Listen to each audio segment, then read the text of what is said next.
Come in. Welcome. I'm E.G. Marshall, curator of this cryptic museum dedicated to the mysterious and the macabre. Concealment seems to be the order of the day. We use fabrics, paints, chemicals, and hair to obscure the body, and we employ customs and law to hide the soul. Life, for so many of us, is a series of rituals and ceremonies, all of which are directed toward curbing our natures. Small wonder so few of us ever get to understand our fellow man. So few of us ever get to know ourselves. Our mystery drama, The Public Avenger, was written especially for the Mystery Theater by Sam Dan and stars Arnold Stang and Marion Haley. It is sponsored in part by your nearby Goodyear Auto Service Center and Buick Motor Division. I'll be back shortly with Act One.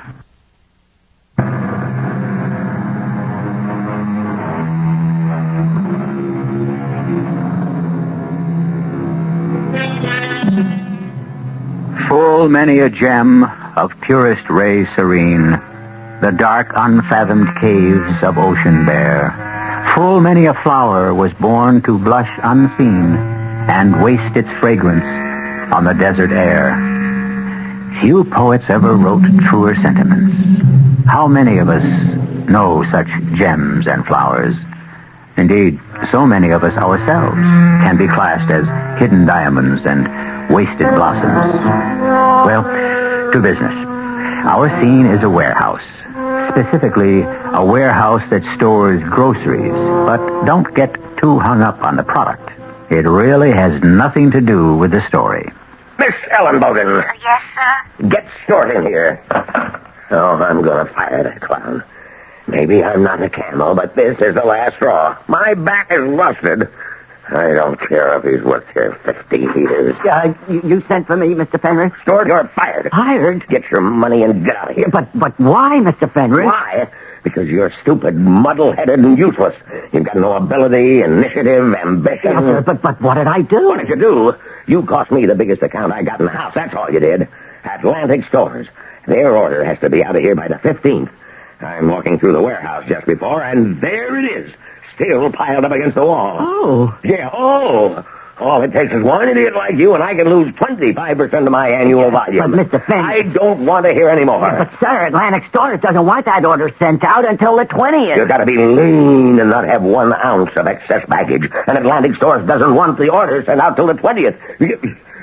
What do you mean they don't want the order? We called up and they said... Why wasn't I told? Well, I left the message on your desk. Well, what kind of communications have we got around here? Where on my desk? There it is, sir. There. Where? Right on the right-hand side. The right-hand side? Yes, sir. Mr. Fenris. Well, no wonder. You've been working here 15 years, and you don't know by now that you have to put messages on the left-hand side. Oh, yes, sir, Mr. Fenris. On account of your stupidity, I almost had a heart attack. Oh, I'm sorry, Mr. Fenris. Well, I'm going to give you one more chance. Yes, sir. One more chance, but that's it. Oh, thank you, Mr. Fenris. Yes, drop the ball one more time, and you are through. Oh, yes, sir. Now, get out of here. Yes, sir. And see if you can keep out of trouble for the rest of the day. Mr. Haskins, Yes, Miss Ellenbogen. may I ask you a personal question? Well, yes, I suppose so. Why do you allow him to bruise your psyche like that? Bruise my psyche? Well, I'm afraid I don't understand. Oh, I'm sorry. Is that an expression you learned at college? How do you know? I'm going to college. Well, I see those books on your desk. Oh, yes. I'm just attending at night. Well, I've never gone myself. I wish I had. It's never too late, you know. I'm studying psychology. Oh, I understand. That's quite a deep thing. Well, the psyche is, well, in religion, it would be the soul. Oh. In psychology or psychiatry, it is in the mind, but considered as an organic system reaching all parts of the body to adjust the whole organism to the total demands of the environment. Oh, yes. That's very interesting. Now, what was that question you asked me? Oh, well, on second thought, perhaps it's most presumptuous.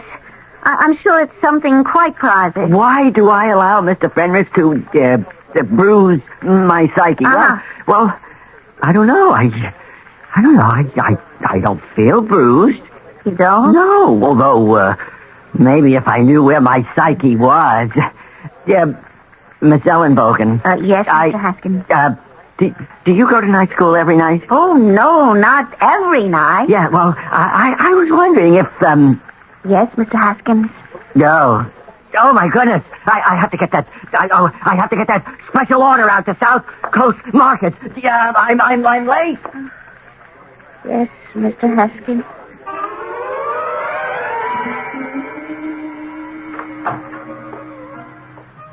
Good evening, Professor Temple. Yes? I'm Rose Ellenbogen. Ach, so, Miss Rose Ellenbogen, and you're here for A conference, Professor Temple. Ach so, conference. We were to discuss my term paper. So? Yes, well, I was thinking of doing a study of a certain person. Yes, he works in the place where I'm employed. Oh. And he displays an abnormal behavior pattern. Male, white, 32 years old. His name is Stuart Haskins. And he is the daily recipient of the most vicious mental abuse imaginable. From whom? From our employer, a Mr. Ferdinand Fenris. Why? Well, I can understand Mr. Fenris's attitude. Oh, yes, indeed. I can understand it very well. Can you? Mr. Fenris is completely incompetent, and Mr. Fenris knows it. It's Mr. Haskins who actually runs the business. Now, this angers and frustrates Mr. Fenris so completely that in an attempt to salvage his manhood, he must attack Mr. Haskins constantly. Now, how does Mr. Haskins manage to maintain his sanity? We bring you a late bulletin. The mysterious public avenger has struck again. The public avenger? Gangster Chief Punch Gumbo was gunned down as he was taking tea in the garden at his country estate. According to Mr. Gumbo's bodyguard, the killer appeared suddenly and after he fired bullet after bullet into Mr. Gumbo, shouted, "The public avenger struck again." The killer was seeing about 5 feet now. The bodyguard returned the fire. But the assassin made good his escape. And now we return to Symphony Hall. Oh, I wonder who he is, Professor Temple. Simple. You mean you know? Oh, yes. Who he is? Who is he? Mr. Stuart Haskins. Professor, you're joking. The last time I made a joke, it was with Professor Freud in Vienna in 19... Professor, it's impossible. You...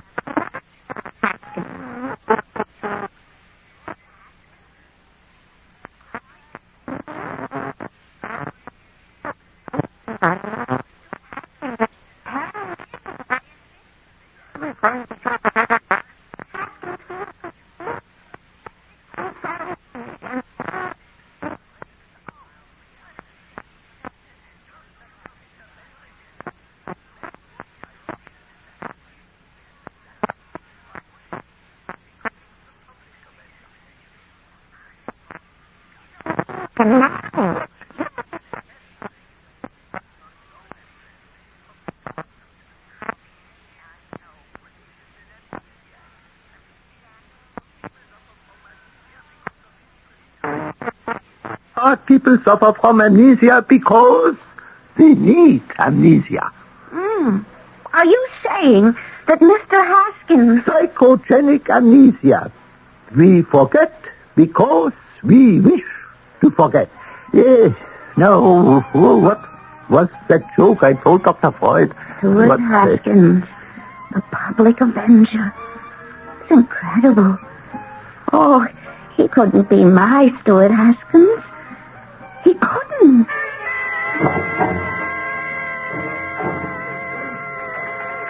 Good morning, Miss Ellenbogen. Oh, would you please put this letter on Mr. Fenris's desk for me? Certainly. Although I think he's looking for you. Oh? Yeah, he said if you came in from the warehouse, you're to go into his office. Oh, well, I really would rather not. Do you suppose you might not mention that I was around here? I won't. George, Oh, gosh. you come right in here, Stuart. Yes, sir. Oh, excuse me, Miss Allenbogen. You wanted to see me, Mr. Fenris? Where's that invoice from Pleasant Valley Markets? Or did you lose it? Oh, no, I put it in your in basket, sir. I thought that way it wouldn't get mislaid on either side of your desk. Oh, yeah. Well, Stuart. Huh? Where's your jacket? My jacket. I don't care how you look down in the warehouse, but up here we wear jackets.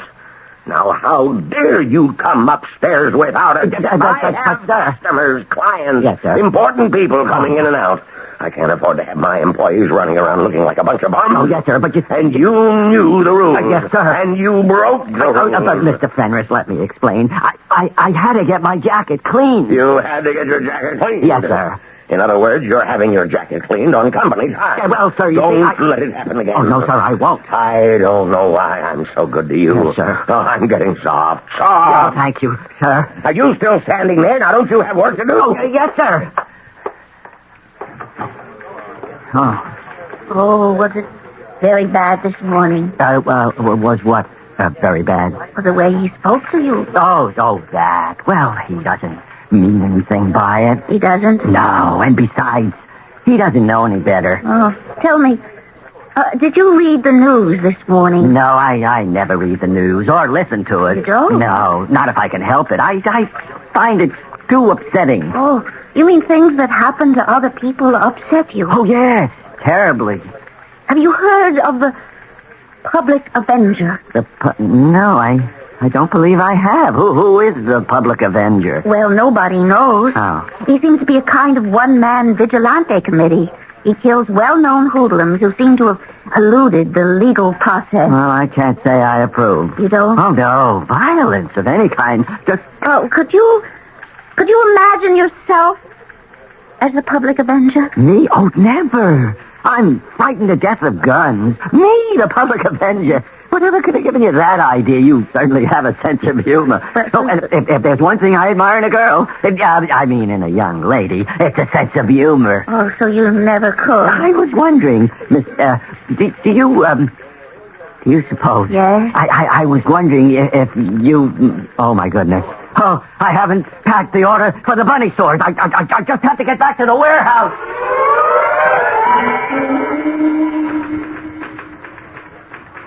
Yes, may I help you? I'm supposed to leave this jacket for Mr. Stuart Haskins at the reception desk. All right. And would you tell him it won't pay to fix the hole under the right arm? It'll cost him a fortune to reweave it. Oh, that small hole? Yeah, that small hole. Why? Why? I'll tell you why. Because it's a bullet hole. A what? You heard me. It's a bullet hole. You heard him, too. How could a bullet hole get into Mr. Stuart Haskins' jacket? Don't ask me. I won't tell you. Actually, I may have already told you. They say still waters run deep. But in Stuart Haskins, we may be trying to navigate still water that has no bottom. I promise you things will flow fast and furiously when I return in just a few moments with Act Two. Come see, there's good news round the corner. Goodyear, wherever you are. Shake the winter wearies from your car with a gas-saving Goodyear tune-up. Just $36.88 includes installing new plugs, points, and condenser, time engine, and adjust carburetor for a 6-cylinder car. Add $2 if it's air-conditioned. Now at Goodyear for just $36.88. $4 more for most 8-cylinder cars. Goodyear tires, Goodyear service. One Goodyear to your car. Goodyear tires. Now this message from your New York, New Jersey Pontiac dealer. How wonderful I can feel. Feeling your own person behind the wheel. You want the sign, you want the performance, you're looking for the star. If they haven't talked to a Pontiac dealer, you haven't shown for a car. When we say it pays to shop a Pontiac dealer. Here's an example of what we mean. If you order a Pontiac Astra or the classy little Sunbird between now and April 30th, you get your choice of either a 5-speed manual transmission or an automatic transmission at no extra charge. Absolutely free. So if you haven't talked to a Pontiac dealer, you haven't shopped for a car. If you haven't talked to a Pontiac dealer, you haven't shopped for a car. Gimbel's Great April Sale is Gimbel's biggest store-wide sale of the season. Right now, find big savings in Gimbel's Budget Store. Women's spring coats are just $19.99, save $25. Irregular floral print sheets in twin size are 2 for $4.99. Men's famous name dress slacks are just $6.99 a pair. All in Gimbel's Budget Store. All at Gimbel's Great April Sale. Don't miss Gimbel's biggest store-wide sale of the season right now. You can buy better at Gimbel's because Gimbel's is getting better every day. It's now, and it's big. It's Allen Carpet's greatest spring broadloom sale ever. Imagine $1,300,000 worth of luxury carpets incredibly reduced to just $588 to $1488 a square yard, including padding and installation. Save on elegant carpets from famous Mohawk mills. Rich, deep pile carpets in almost any color and texture you could want, and at low, low money-saving prices. Look for the beautiful Mohawks at Allen Carpet's greatest spring sale ever right now. 3 months after I was married, I, Aviva Gendin, was forced to leave the Soviet Union. It is now 4 years since I last saw my husband. Only you can bring us back together. Please join the march on May 2nd. Give 3 million Soviet Jews the courage to continue. March on Solidarity Day, Sunday, May 2nd at 12 noon, beginning at 71st Street and 5th Avenue. Every one of them needs every one of you. Please, join the march on Sunday, May 2nd. Uses it. Look. This paper. Is it? Yes, what am I using?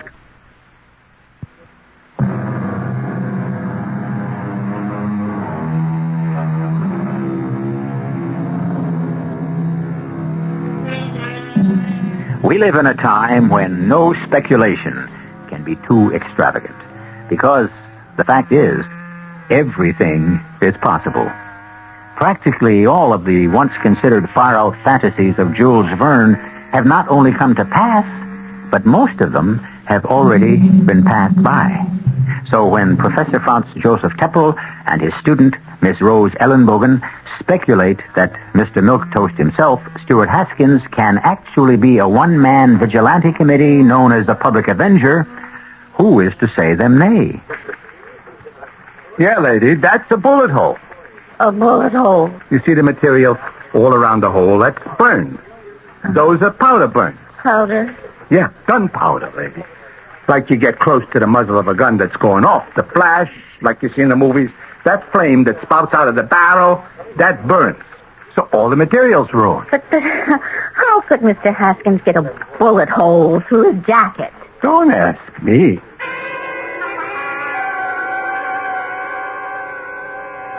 Oh, the man came with my jacket. Well, I'm so glad. Oh, thank you, Miss Ellenbogen.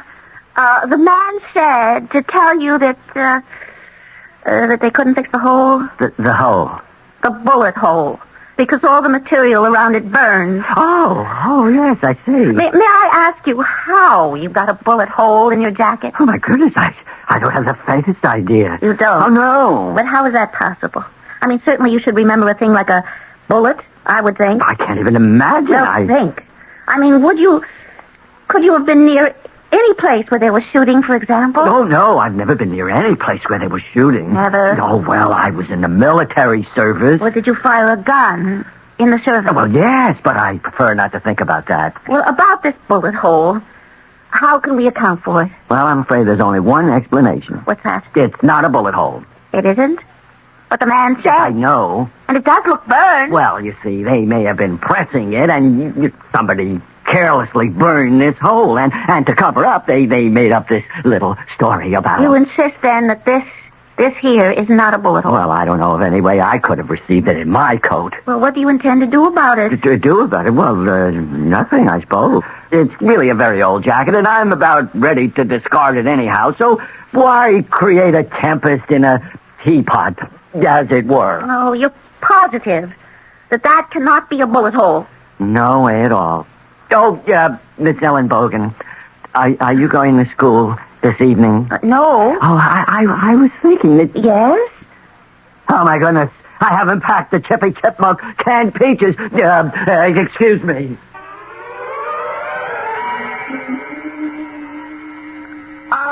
So, a hole created by a bullet. Well, but now that I think about it, he may have been right. There could have been carelessness on the part of the cleaners. No. It was a bullet. It's impossible now that I think of it. He's so meek. I said confront him. Confrontation. And I looked at his face. The very thought seemed to make him ill. That's that joke I told Dr. Freud. Professor, we are discussing Stuart Haskins. Oh, yeah, well, what is there to discuss? Stuart Haskins is the public avenger. How can you make such a statement? I explained to you. I know. And I've gone through the literature on disorders of orientation. Well, then, if you have gone through the literature, where is the problem? One look at Stuart Haskins would be enough to convince you that he couldn't possibly... You do not want him to be the avenger. And now our half-hour news bulletin. Joseph Folsom, known as Joe the Jabber, reputed kingpin of the drug traffic, has been released by the authorities. The federal prosecutor in New York City says he cannot proceed because of lack of evidence. Ironically, Joe the Jabber himself is somewhat less than happy with the decision. He is quoted as saying, "If you feds want to put me back on the street, you've got to protect me from this crazy avenger." More news later. The public avenger shall strike tonight. Tonight? Mr. Haskins shall shoot Mr. Joe the Jabber. But Joe the Jabber is in New York. That's 1,000 miles from here. This is Friday night. Yes? There is work at the warehouse tomorrow. No. And so, Mr. Haskins has 2 days to accomplish his mission, no? And return Monday.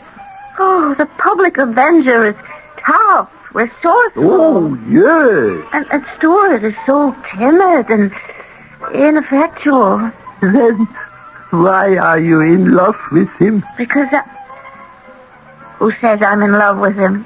You are in love with him because you believe he is the public avenger. His hidden masculinity... Oh, no, he can't be. If only you could see him. Very well. I shall see him. Oh, When shall he take you out again? take me out? Yes, this is the name for the rites of courtship in America, no? To take the loved one out? Well, he doesn't take me out. Oh, then where does the wooing occur? There isn't any.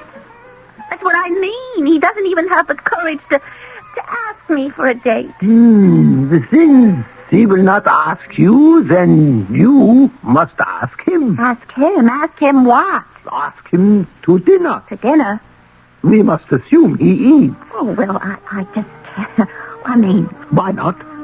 what can I tell him? Oh, say, you are with a friend, and we have a fine dinner here that we would like to share. Call him just like that? One lifts the telephone, dials the number, and science performs the rest. Well, all right. I mean, once you meet Stuart, you will admit he couldn't possibly be the public avenger. Ah, that's interesting. What is interesting, Professor Teffer? How does it happen you know his number? I don't know his number. Then how does it happen you can dial it without consulting the directory? Oh, well, I don't know. Have you wished to do this before? Have you subconsciously found out the information? Oh, I don't know. Oh, can you also be an amnesiac? Have you another existence where you telephone Mr. Stuart Haskins? Oh, that's impossible. Then how do you know his number? Professor, there's no answer. Of course not. What do you mean, of course not? How can there be an answer? Mr. Stuart Haskins has already left for New York, Oh, where he will kill Mr. Joe the Jabber. no. Will you stop him. Yes, we must. We should call the New York police. And tell them... No. We can't tell anybody anything. All we'll do is get him killed. Oh, but there must be a way. There is. How? We must make him fight for something, for someone. And therefore, he will not be driven to amnesia for fulfillment. Oh, but how does that help us now? This gangster, this drug traffic kingpin, he's expecting Stewart. He'll surround himself with bodyguards. Stewart will be killed. Mm-hmm. Professor, you're not listening. What? Oh, Miss Ellenboger, what did you say? I said this gangster will be expecting Stewart. No, you said something else. You said I was not listening. Oh, now I remember the joke. Oh. You know, we psychoanalysts, we spend all our time in listening. See, Professor? And Professor Voigt said to me, Doctor, you see so many patients here, so many problems, day and night. You listen to such terrible troubles. Oh, Professor. How do you keep from going off the deep end? And I said, who listens?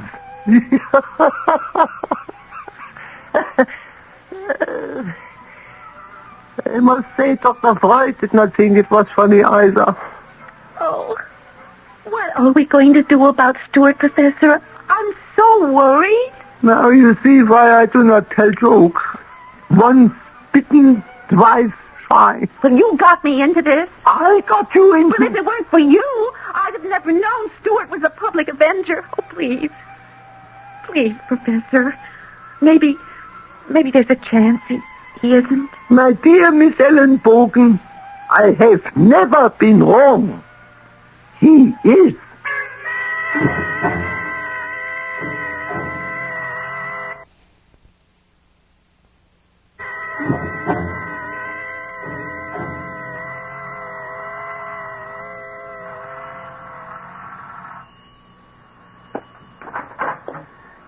You gonna lean on that bell all night, lady? Well, mister, Just call me pal. Okay, pal, I've been trying to get into Mr. Haskins' apartment, but it doesn't look as if he's home. No, it don't.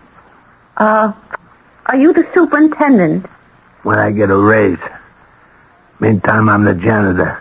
Uh-huh. Do you know where he is? No. He's a guy who never goes nowhere. Nowhere?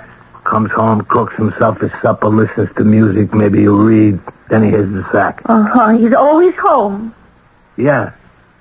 Except lately. Yes, lately. I mean, the past month, maybe. He goes someplace. Where? I don't know. But he'd get in his car, he'd drive away. He'd be out most of the night. Like, this is Saturday, huh? Okay, last night I see him get in the car, he drove off, and he ain't been back since. Has he, did he seem to be acting in a peculiar way, pal? He always acts in a more or less peculiar way. I mean, I know quiet guys, but him, hey, look, if you're gonna marry this guy, you better be prepared to do all the talking. He's been gone all this time, and we don't know where? Well, when he gets back, why don't you ask him? Time for your late Sunday evening wrap-up. Well, the big news, as you might expect, was the latest killing by the public avenger. No. All the king's horses and all the king's men couldn't save Joseph, Joe the Jabber, Folsom from the vengeance of the public avenger. Even though Joe the Jabber was heavily guarded, the killer managed to evade the protective cordon, fire his fatal shots, and make good his escape. In just a few moments, we shall have more details for you.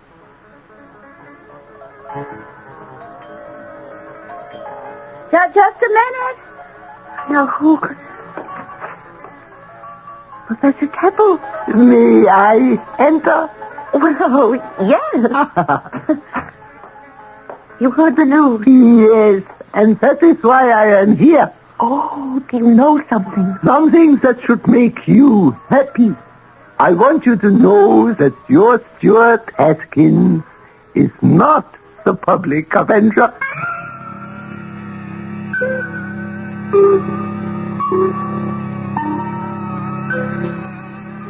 That's a happy announcement for Rose Ellenbogen. But how does Professor Keppel know? Is he the public avenger? Well, somebody's the public avenger. Somebody's depopulating the underworld. Who? On this show, you never know. The third act, which is where the piper must be paid, will be brought to you in just a very few moments. Moving on with the Allied spirit, going to a brand new town. You're leaving the past miles behind you. With Allied van lines, you're homeward bound. Hello, tomorrow, I'm on my way. I know you're gonna bring a brighter day. I've got the Allied spirit, and it feels like I'm going home. Allied Van Lines knows what's going on in your head and your heart when you move. Because we move more families every year than anybody else. We'll move you with a kind of pride that says just good enough isn't good enough. The kind of understanding that says we've been there before. That's how we've become the world's #1 mover. We call it the Allied Spirit. Let it move you. Hello, tomorrow, I'm on my way. I know you're gonna bring a brighter day. I've got the Allied spirit, and it feels like I'm going home. You are cordially invited to attend the circus wedding of the century. The wedding of Mishu, the world's smallest man, as Ringling Brothers and Barnum and Bailey Circus, the greatest show on earth, celebrates 200 years of circus in America. The most lavish circus spectacular ever staged. See for the first time in 3 decades, 10 trained, enormous, ferocious performing polar bears. Witness thrilling aerial exploits high above the arena. Roar with laughter at the world's funniest clowns. More acts, more animals, more tigers, more elephants, more thrills than ever before. See the phantom of balance on the death-defying whirling wheel. Come and experience the thrill of a lifetime as Ringling Brothers and Barnum and Bailey Circus in a totally new show celebrates 200 years of circus in America. You've got to see it to believe it. See it all at Madison Square Garden, now through May 31st. For ticket information, call 564-4400 or Ticketron. In a country where romance is a national passion, so is Madame Rocha. This is not coincidence, because there has never been a more romantic fragrance or a more beautiful interpretation of what it means to be a woman. Perfume, eau de cologne, parfum de toilette by Madame Rocha, the most loved French woman in the world. Madame Rocha, like romance itself, it is a beautiful gift to give a woman.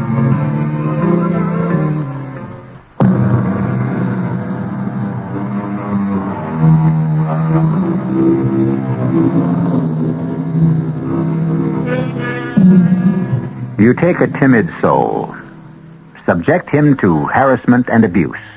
You thus drive him to daydreams and fantasy.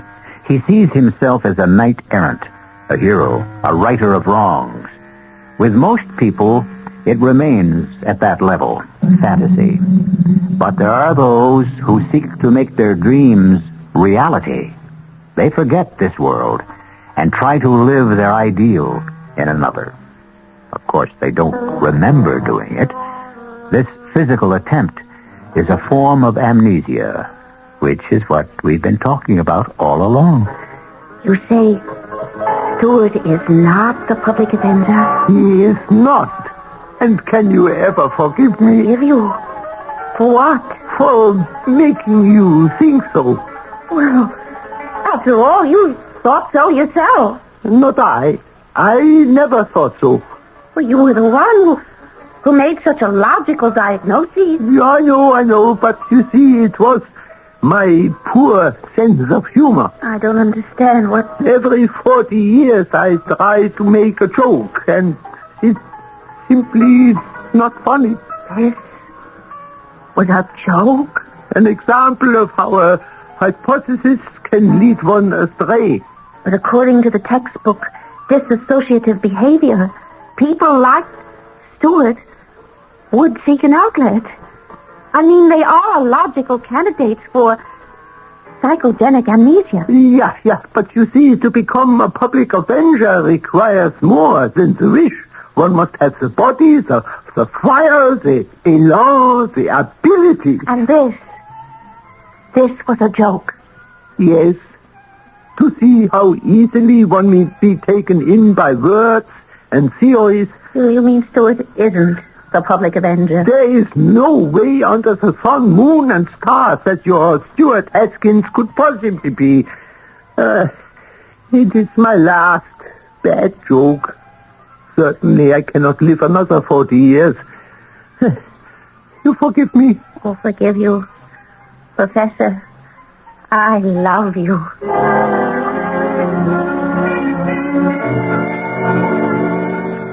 Good morning, Miss Ellen Bogan. Good morning, Mr. Haskins. Yeah, is Mr. Fenris in yet? No. Oh, that's good. I'm late. Well, I better get downstairs. Mr. Haskins. Hmm? Do you have a cigarette? Do I have a cigarette? Oh, sure. Yeah, here. Oh, thank you. Yeah, I'll keep them. Oh, I couldn't. No, go ahead. I decided to give up smoking. Oh, since when? Since just now. Oh. Well, I have to be getting back to... do you know, I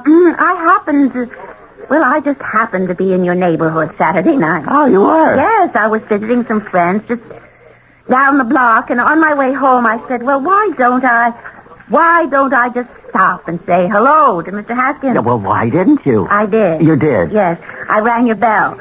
Oh, but you couldn't have rung my bell. But I did. You didn't, because if you did, I would have heard you. How could you have heard me? You weren't home. Oh, yes, I was. I was home all weekend.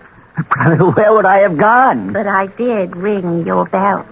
Are you sure you had the right address, 217 Lauren, apartment 5? Oh, yes, and the superintendent came out, and he said, pal, his name was, you've gotten into your car Friday night and driven off someplace. I was home, Miss Ellen Bogan. Miss Ellen Bogan, is something wrong? What did he say? Well, all of a sudden, it's as if you, as if something hit you. You're not sick, are you? Look, if Mr. Fenris comes in and asks for me, tell him I wasn't feeling well. Is there anything I can do for you? Just tell Mr. Fenris I'll be back in a while.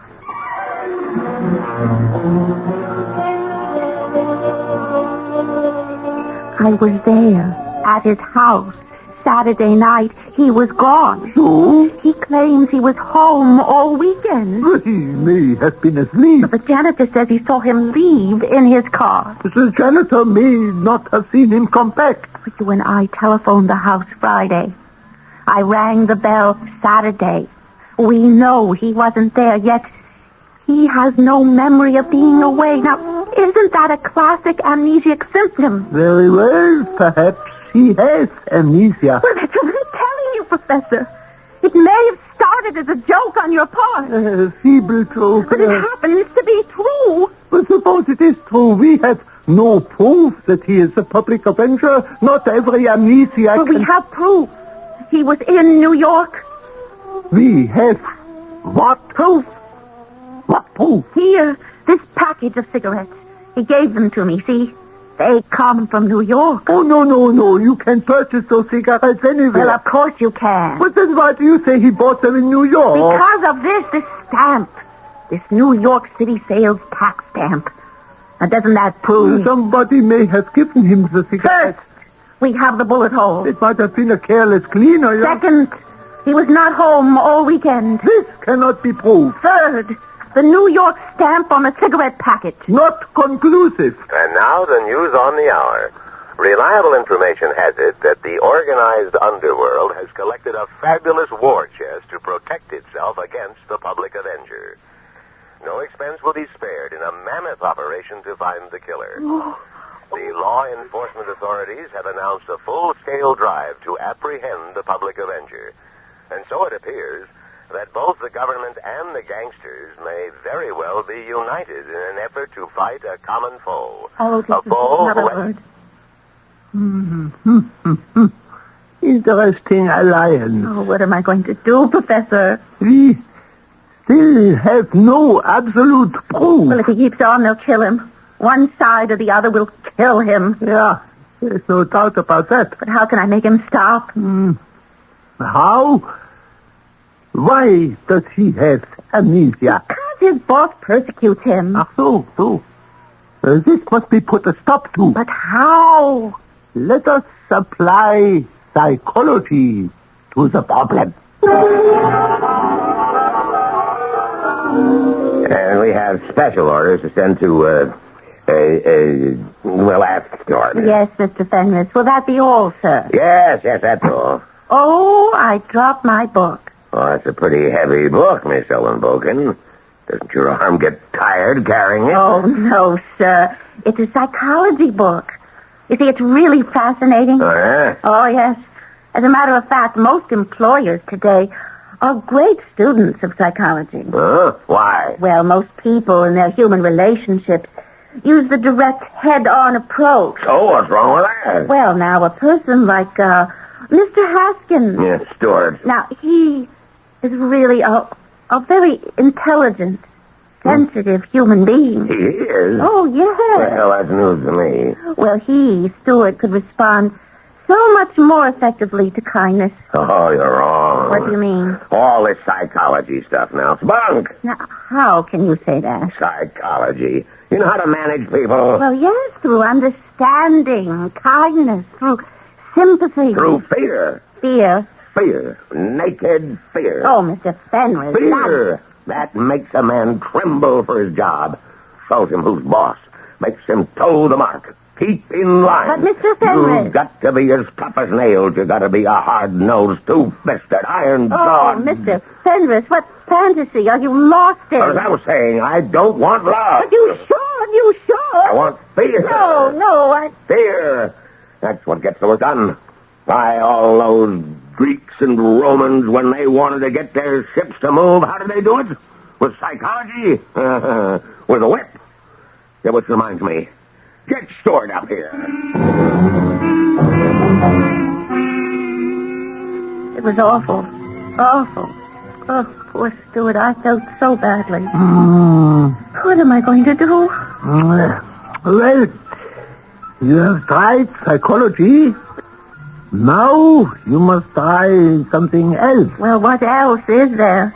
You must approach the problem as a woman. A woman. Well, I am a woman.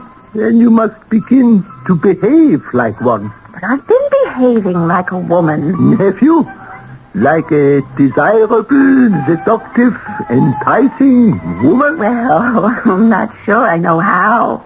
Then you must learn. Oh. We interrupt to bring you a news bulletin. Oh, no, not again. Ebenezer Twitchell, the mass murderer and leader of the macabre devil worshipper sect known as the Moonblood, has been released from prison on a technicality and is now free. No, I don't want to hear any more. Stuart is going to try. Oh, how can we stop him? Yeah, I told you, you must learn to be a seductive, enticing... Oh, I don't have time. Stuart will go there tonight, and this person is surrounded by an army of human fiends. Ah, that is difficult. Well, we have tried psychology. We have attempted to use the law. And with no success. We are left with one remaining approach. Cat. Sex. Sex? But how can I? My dear Miss Ellenbogen, forget psychology. Do what comes naturally.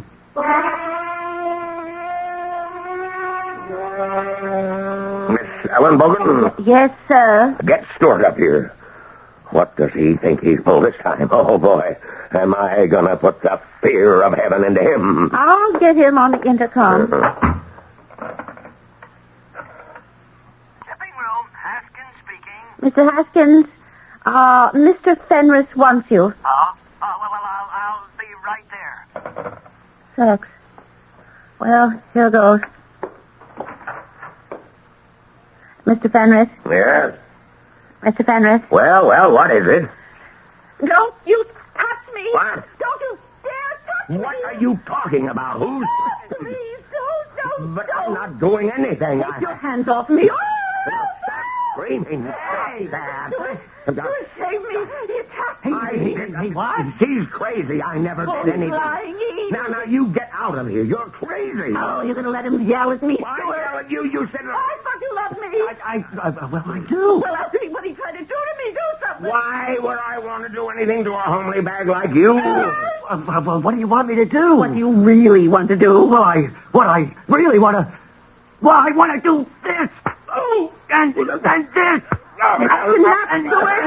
Stuart, that's enough. You called me Stuart. You're fired. You can't fire me. I quit. Oh, you quit? You can't quit. I mean, well, how am I going to run the business? You never ran this business. I did. You can always get another job, Stuart. I don't need a new job. I need a new title. That's right, Stuart. A new title. General manager. And more money. Yes, sir, Stuart. That's only fair. Now let's go to lunch and we can talk about it. I want to go to lunch with you. I'm taking my fiancée, Rose. I'll be ready to pick you up in 10 minutes. Oh, and if you had another date, break it. Oh, yes, Stuart. Do you have school tonight? Oh, no, Stuart, no. Good. We can get married. Fenris Foods. Mrs. Haskins. Dorothy, No, I'm just filling in the practice. I only called to see if you learned what to do. Oh, Professor, I didn't have to learn how to do anything. I knew all the time.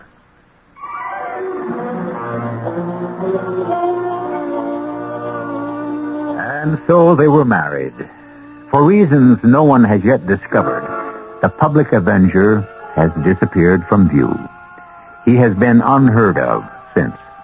So we can't say that Rose's gain has been society's loss. No, we can't say that. No vigilantism, no matter how well-intentioned, is ever a gain for society. But I shall have a gain for you when I return in just a few moments.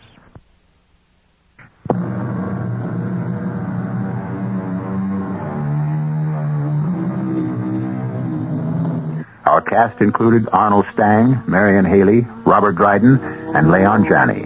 The entire production was under the direction of Hyman Brown. Radio Mystery Theater was sponsored in part by Allied Van Lines.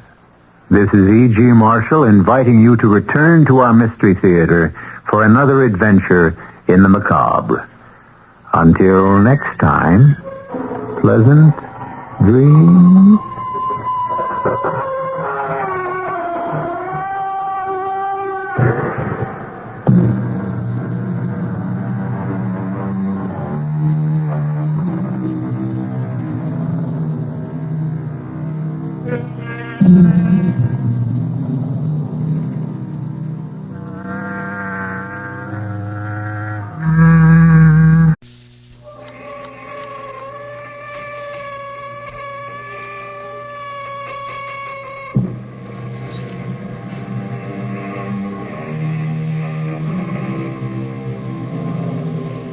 Welcome. Come in. I'm Tammy Grimes. Some years ago, it was popular to say that in every relationship, there is one who loves and one who is loved. You don't hear that dubious axiom so much of late. Instead, you hear the equally uncertain postulate that the earth is divided into the givers and the takers, which, in the hidden channels of our feelings, contains the same sediment of truth. Given two people, there will always be one who offers love and one who accepts it. I don't know what they're talking about. Darling, relax. Just take it easy. Stanley, I wouldn't do such a thing. I know. I'm not a thief. Of course you're not. But somebody saw me do it. Well, whoever somebody is wrong. You believe me, don't you? I swear. Honey, you don't have to swear anything. I believe you, and I love you, and because I love you, I believe you.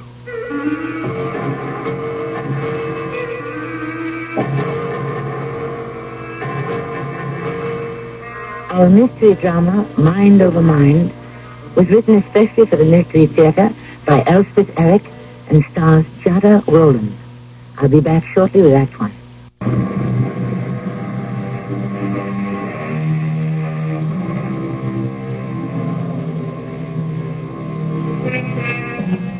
Yes, this is a love story. Rather a strange, a bizarre love story, you may conclude before we are through. But a love story nevertheless.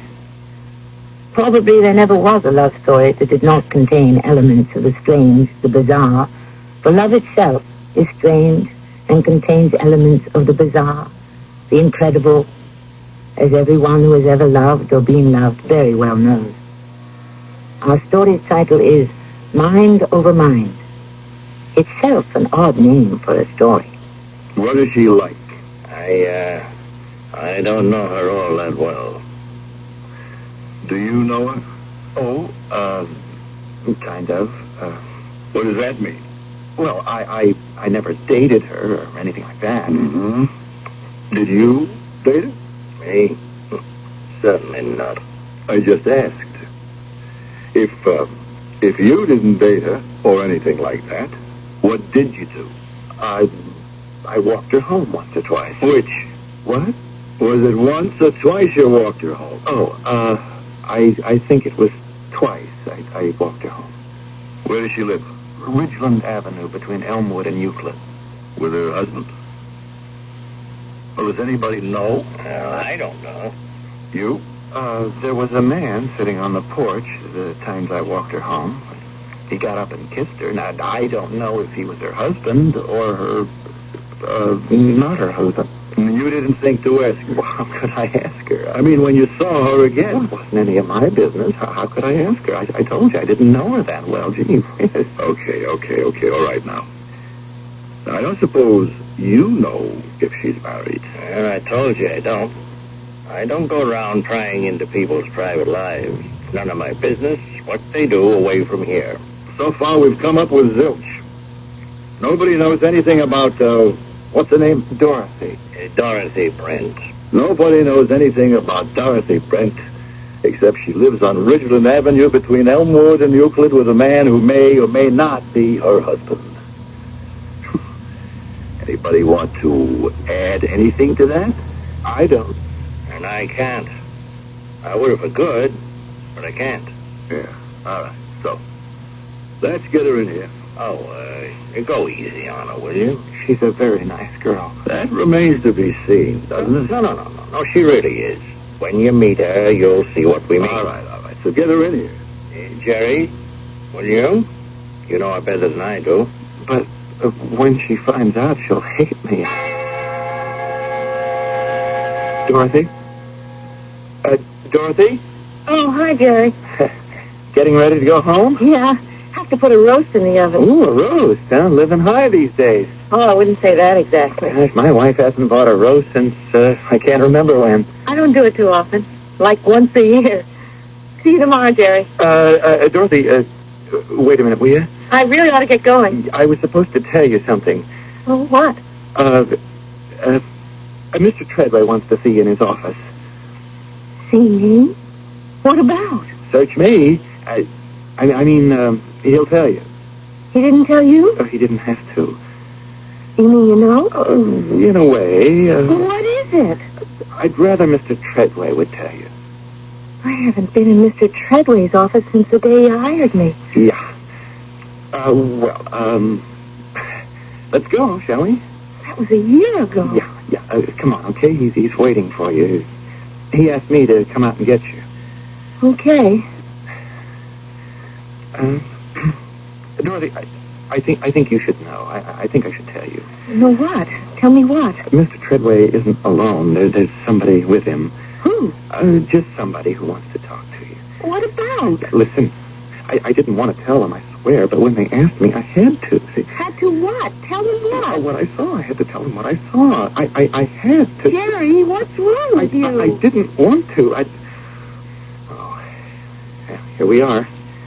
Now, remember, Dorothy, they asked me, and I had to tell them. And try not to hate me, okay? Who is that guy, that Jerry character? Jerry Bissinger, his name is. He's one of the tellers. Yeah. I gathered that.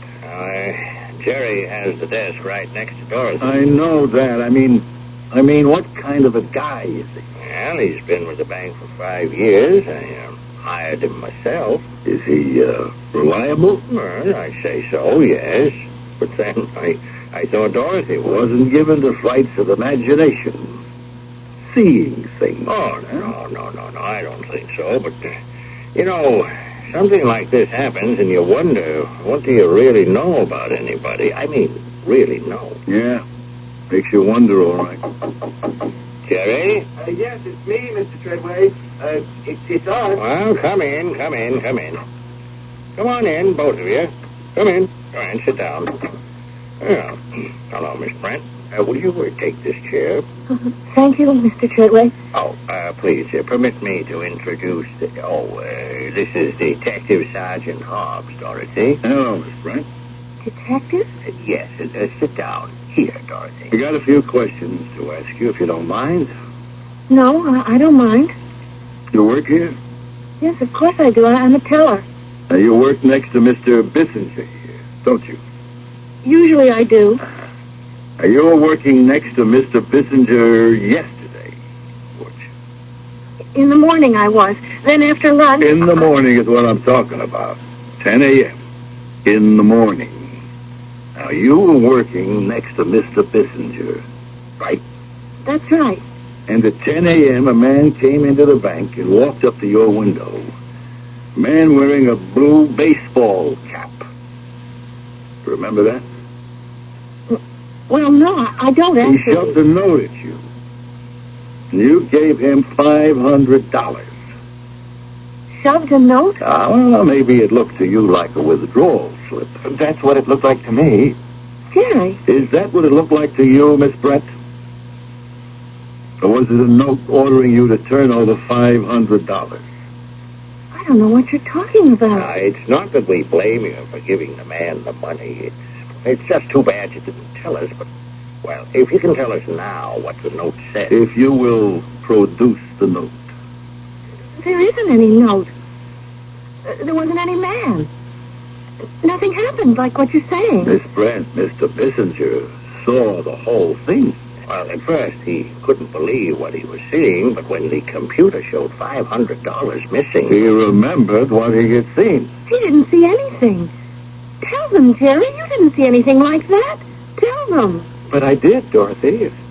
I couldn't believe my eyes, but then later I realized that what I couldn't believe I saw, I really did see. Don't you think I'd have told somebody? Do you think I'd have let somebody walk out with $500 without telling anybody? Walk out with the bank's money just like that? Well, we thought maybe you were too frightened to say anything. Maybe the man threatened you. Maybe he had a gun. There wasn't any man. Miss Brent, if we could just see the note. There wasn't any man, and there wasn't any note. And none of this happened. Oh, Stanley, it was awful. Just awful. Mr. Treadway and Jerry and this detective, they wouldn't believe me. They believed Jerry. Jerry, of all people, he doesn't even know me. It's all right now, honey. It's all right. No, it isn't all right. It's terrible. No, it'll all get straightened out, sweetheart. But nothing like that ever happened. There wasn't any such man, and there wasn't any note. I never gave anybody any money. You believe me, don't you? Whatever you say, honey, I believe you. Oh, you're so wonderful, Stanley. No, I'm not. I just love you, that's all. Oh, that's everything. And what's going to happen with this thing, huh? I don't know. They didn't say anything about it. They keep thinking the note will show up. They do? Of course it won't, because there isn't any note. Well, after a while, they'll give up. They will, won't they?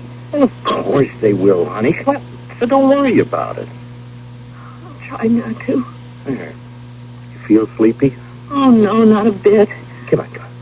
Put your head down on the couch. I feel like I'll never be able to sleep again. You will. Believe me, you will now. That's it. Come on. Put your head down. Oh, it won't do any good. Oh, no, yes, it will. Believe me, it will. Okay. I believe you. That's it. Now, want me to give you a little massage, Would you? Sure, I would. Sure. Now, how's that? Wonderful. Why would Jerry say something like that? Forget Jerry.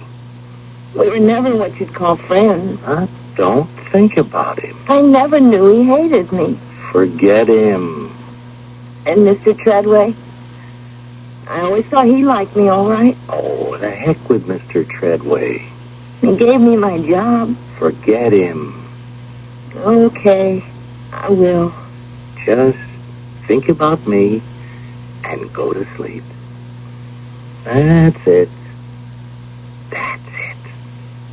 You're getting sleepy, aren't you? Sure you are. Sure you are.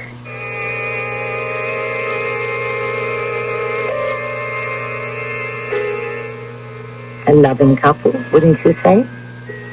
A tender scene, a delicate exchange of devotion and dependency. But we have only completed the first act of our story. There are 2 more acts to follow, in which we will explore in more detail the complexities of this relationship. As of now, it would appear to be one of gentle love. Who knows? We'll come back shortly with Act 2.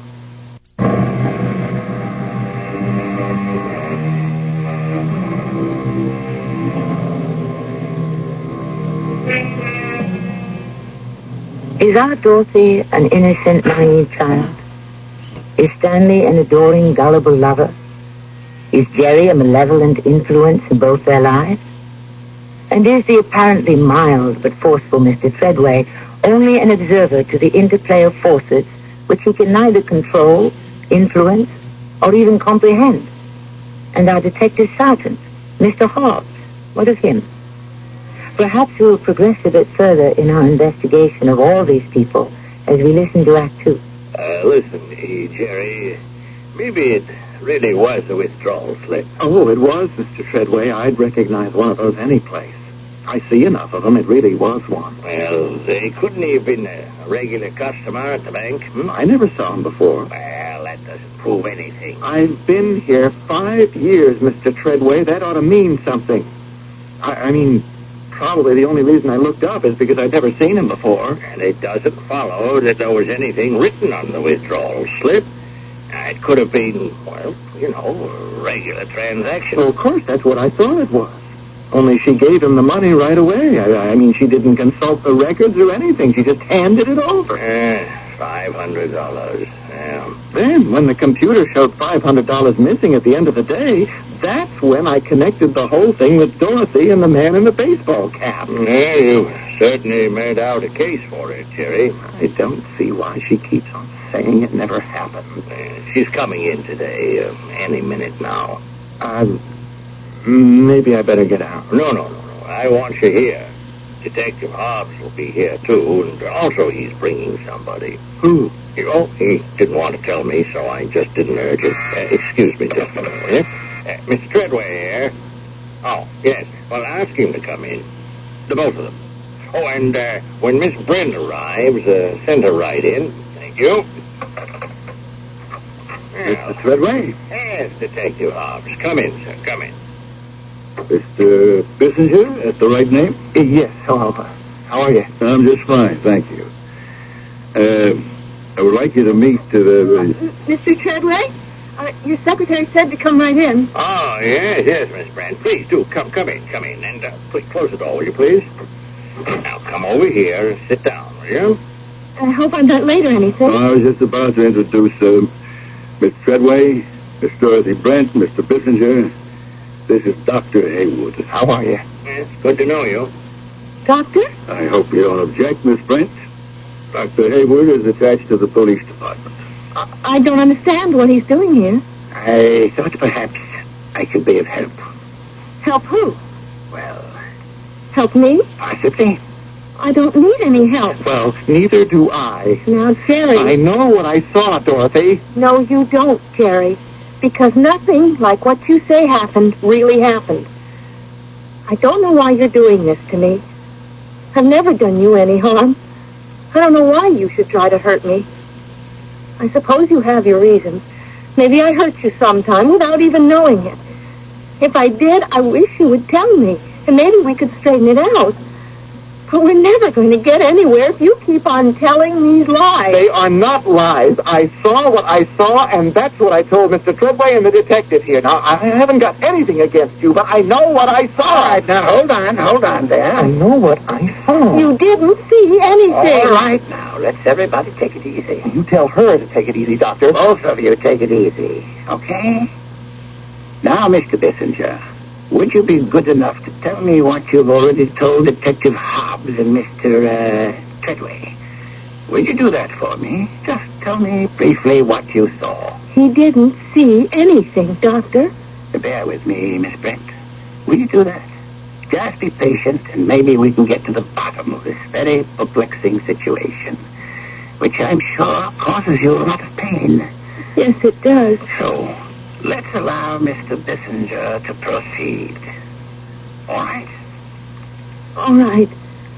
But he didn't see anything because there was nothing to see. Go ahead, Mr. Bissinger. Well, it was yesterday morning about 10 o'clock, Doctor. A little before, a little after, but about 10 a.m. This man walked up to Dorothy's station. He had on a blue baseball cap. Now, you don't see too many of those. But these days, people wear anything they feel like wearing. So, he shoved this piece of paper under the plastic window, and Dorothy opened the cash drawer and took out 5 $100 bills and handed them to him. He took them and walked out. That's all? That's all. And I didn't think anything about it. I thought a little bit about it because we usually don't hand out that much money without checking to see if the depositor has that much in his account. But I figured she probably knew him, so I forgot about it. Until the computer showed 500 missing, and then I remembered. Did you know the man, Mr. Bissinger? Never saw him before in my life, Doctor. About this piece of paper. That was a withdrawal slip. It was pink. And that's the color of our withdrawal slips. Deposits are green. Isn't it possible? The man in the baseball cap was a regular depositor and simply walked in to take out $500. Let me answer that, Doctor. Yes, Mr. Treadway? No withdrawal slip in that amount has turned up. Well, does anyone have a theory as to why Miss Brent handed over the $500? If she did. She did. She did. And I've got a theory if nobody else has. I think the man was a bank thief. I think he wrote on the withdrawal slip that she should turn the money over to him or he'd kill her. Shoot her, maybe. Did he have a gun? I couldn't see from where I was standing. Did Miss Brent seem frightened? Oh, I don't know. See, I didn't bother to look because at that point it never entered my head that anything peculiar was going on. That came later when the computer showed up. I think I've got the picture. Now, Miss Brent, I'm sure you want to say something. No. No? I've already said it. Nothing like that ever happened. Do you remember handing out 5 $100 bills to a man in a blue baseball cap? There wasn't any such man. But Mr. Bissinger says he saw him. He couldn't have. And he says he saw you give the man 5 $100 bills. He couldn't have because I didn't. I don't know why he wants to make trouble for me. I don't know why he hates me. I don't know what I've ever done to him that he should want to make... Dorothy, you've got me all wrong. That's all right, Jerry. I know you think you're telling the truth. I know that. Because basically you're honest. Anyway, I've always thought so. But this time you're wrong. Because nothing like what you've just said ever happened. Now, I'd like to go home, please. Hey, Doctor. Let her go home, Mr. Treadway. Thank you very much. I need to be with somebody who believes me. Now, we'll be in touch, Dorothy. You know where to reach me. I expect I'll be home most of the time from now on. I feel sorry for that girl. I don't know why, but I do. Gee whiz. So do I. It's none of my business, but would a lie detector do any good? Lie detector? Nah, I don't know about that. Why should I take a lie detector test? I'm telling the truth. I got no reason not to tell the truth. Well, I only I'll tell you what. I'm sorry I got mixed up in this thing in the first place. I should have known better. You try to do the right thing, and what do you get? An invitation to take a lie detector test. Let a machine decide if you're telling the truth. Well, no thanks. Not for me. No, there seems to be a contradiction between what you say and what she says. So let her take a lie detector test. I'm telling the truth. But she says she is. So let her prove it. Dr. Hayward. What? What do you think? Yes. I feel sorry for her, too. No, I mean, what do you think about a lie detector test? Well, not for me. I won't take one. There is no reason why I should. Doctor, what about a lie detector test for Miss Brent? Lie detector test? Oh, no, I don't think so. Not too reliable, those tests. No. It's obvious.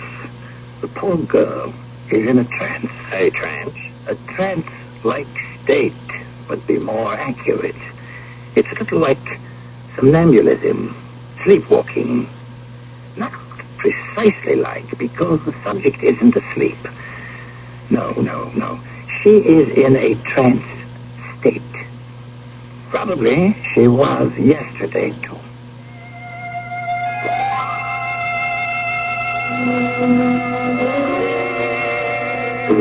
I ought to start dinner, Stanley. No, there's no rush. You tired? Mostly I'm cold. Here, want your sweater? Yeah, hand it to me, will you? Right, here you are. Here, let me help you on with it, honey. Now, were they mean to you over at the bank, huh? Not mean exactly. The doctor was quite nice. I liked him, but he doesn't believe me either. Oh, thanks, honey. Oh, that feels good. Want me to button it up for you, huh? I can do it. Stanley, they just don't believe me. None of them. Well, they just don't know what a wonderful girl you are the way I do. Anyway, you believe me? You bet I do. Want me to answer that? No, I will. Hello? Hey, Miss Brent? Dorothy? Yes? Hey, this is Mr. Treadway, Dorothy. At the bank? Yes, Mr. Treadway. And I hope we weren't too hard on you this morning. That's all right. Now, you have to understand we're all very confused about this whole thing. I do understand. Well, we even talked about the possibility of a lie detector test. Okay. Did you say, I said okay. you wouldn't mind? Why should I mind? Well, Mr. Bissinger minded. He kicked up quite a fuss about it. That's because he's not telling the truth. Well, actually, the doctor says lie detector tests are not too reliable. He wants to see you again. Who does? The doctor does. I don't think I want to see him. You don't? I told him everything. I don't see why he'd want to see me again. Well, he has an idea. I wish you would see him again, Dorothy. As a favor to me. I'm sorry, Mr. Treadway, but I don't think I can do that. I'd like to do it as a favor to you. But frankly, I'm sick of this whole thing, and I don't want to go on with it. Good night. That's that. The doctor wants to see me again, but I don't want to. You heard what I said, Stanley? Yes, I think you're absolutely right. You feel okay, honey? I feel cold, kind of. You want me to turn the heat up? That's not a bad idea. No sooner said than done. Stanley! Huh? What is it? Look what I found in the pocket of my sweater. What? What is it? It's a withdrawal slip. You mean it?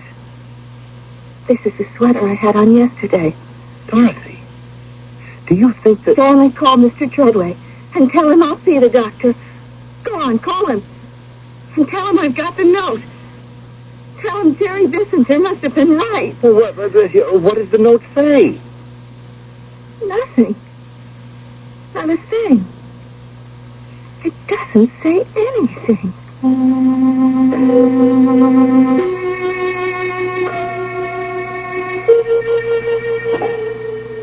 Now what do you think of our cast of characters, to which another has been added in the person of Dr. Hayward? Is he the deus ex machina? who will solve the mystery of conflicting testimonies? Or will he muddy the waters even further? We'll be back shortly with the concluding act of Mind Over Mind.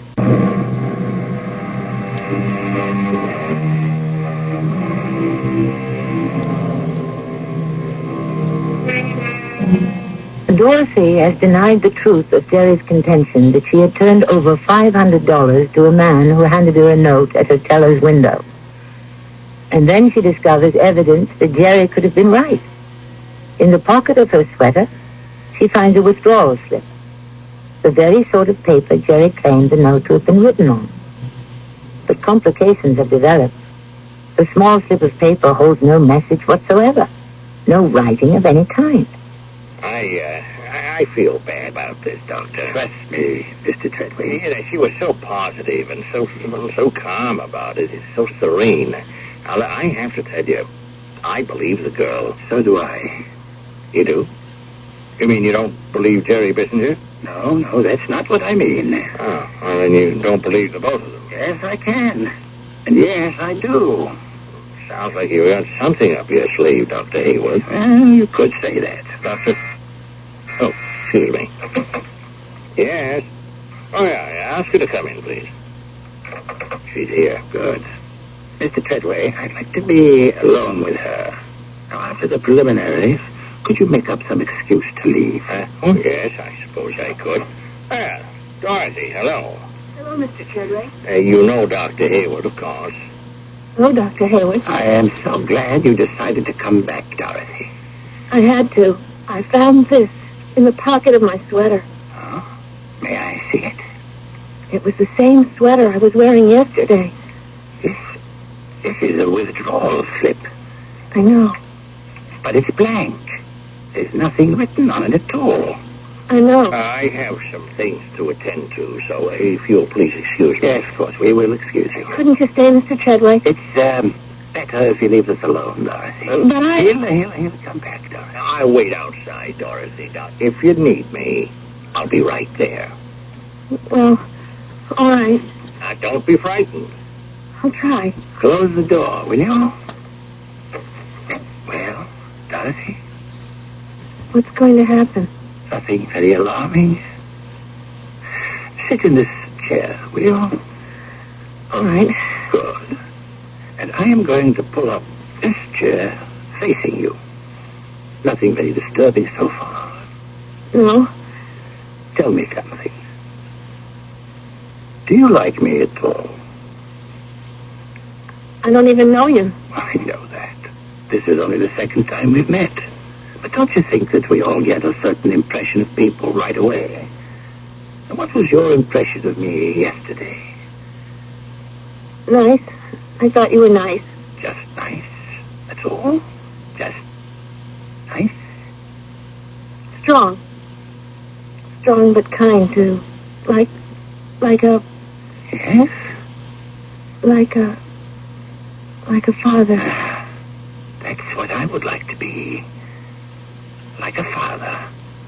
Good, strong, kind father. I like you, Dorothy. You do? Yes, I do. You're a very likable person. Now, don't be embarrassed that someone likes you. Are you embarrassed? Sort of. Look in my eyes, Dorothy. Look deep into my eyes. And you'll see that I am telling the truth. You're a little bit tense, aren't you? I guess I am. Well, you just try to relax. Just let yourself go limp. Close your eyes. Now, let go of the tension. All of it.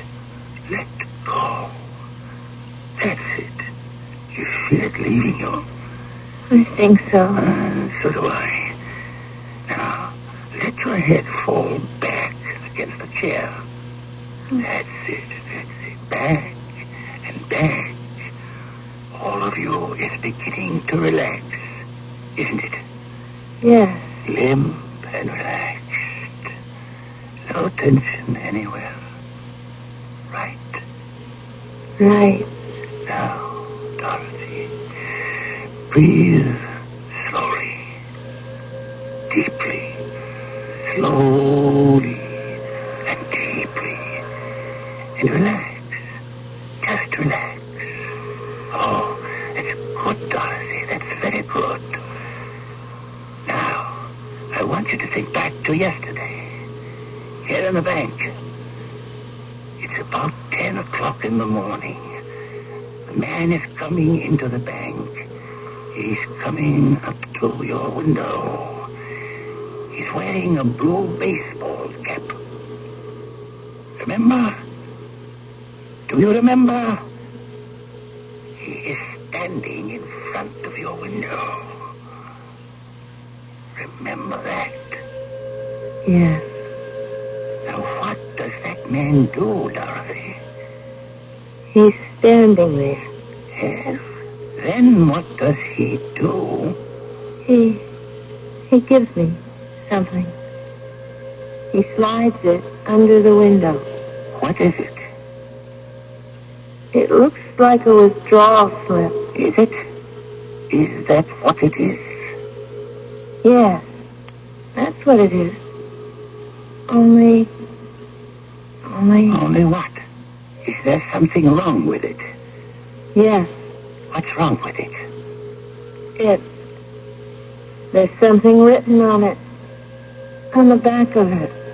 What is written on it, Dorothy? It says, "Give me the money." So what do you do? Why, I give him the money. Why do you think you gave him that money? Because he asked for it. Good. Very good. Had you ever seen this man before? I don't think so, no. Look hard at him. Look at his face and tell me. Is he someone you know? Someone familiar? I can't tell. Why not? Try. Try and see it. Try and see his face. I can't. Why can't you? Because. Yes, because? Because he has no face. He has no face. He has no face at all. It's all right, it's all right. It's all right, Dorothy. I've got you. You won't fall. I won't let you fall. It's all right, Dorothy. It's all right. Wait a minute, you can't go in there. Get out of my way.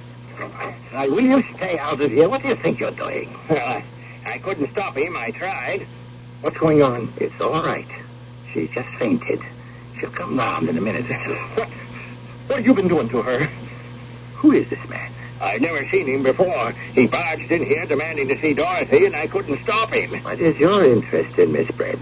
I happen to love her, and I don't want anything to happen to her. No, don't you be alarmed. Nothing has happened to her that hasn't happened before. Many times before. I should think. Such as what? A little hypnotic session. I managed to regress her to the events of yesterday when a man came into the bank. A man in a blue baseball cap. And she gave him $500 without question. Simply handed it over. We think he must have threatened to kill her. Under hypnosis, she said to me. She said, the note written on the back of a withdrawal slip merely said, give me the money. Yet this slip that she found in her sweater pocket says absolutely nothing at all. I wonder why. Well, you must have some idea, Doctor. Yes, indeed I do. I think that when she was hypnotized, it was planted in her mind that at 10 o'clock, a man wearing a blue baseball cap would walk up to her window, hand her a withdrawal slip, and she would give him 5 $100 bills.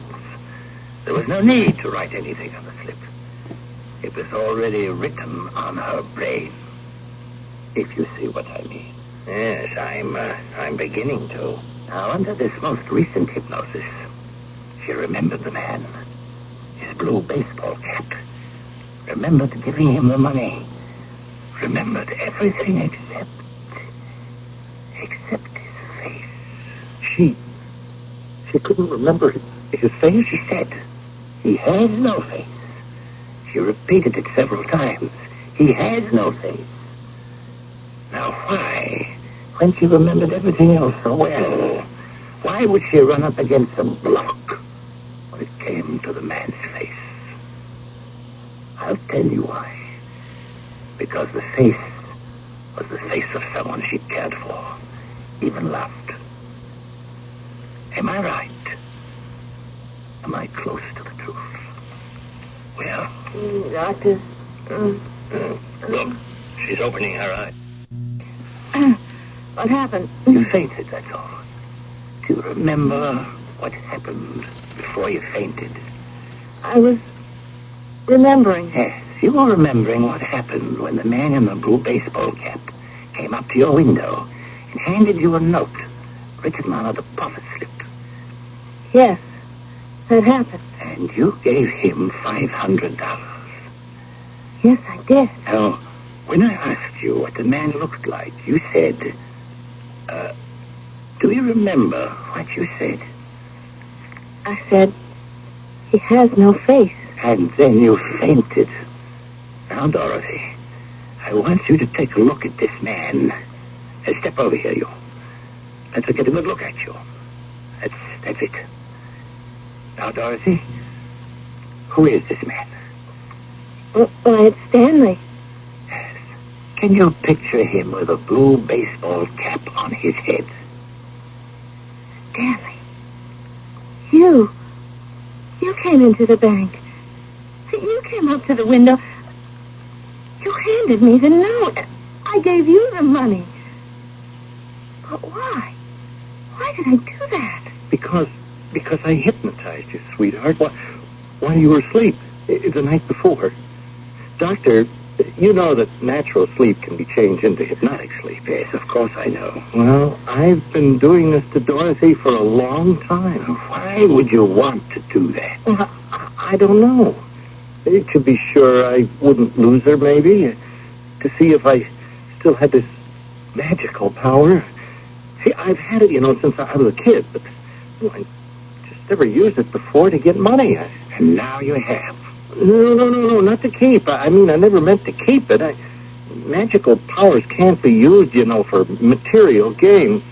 Oh, here's your $500. If I kept it, my powers of magic would just disappear. Yes, of course. Magic is always amazing, isn't it? Well, but I think I'll be going. I'll leave Dorothy with you. Yes, I think you'd better. All right. Oh, I'll be waiting at home for you, Dorothy. When you feel like it.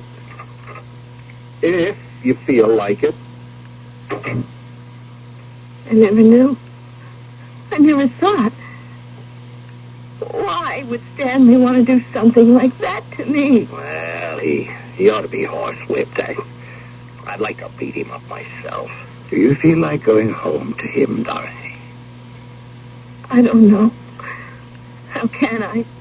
If I might make a suggestion, please do. Dorothy, would you care to come and stay with my mother? She'd be very happy if I took you home with me for a while. Until all this wears off. She'd like you. She'd take good care of you. And so would I.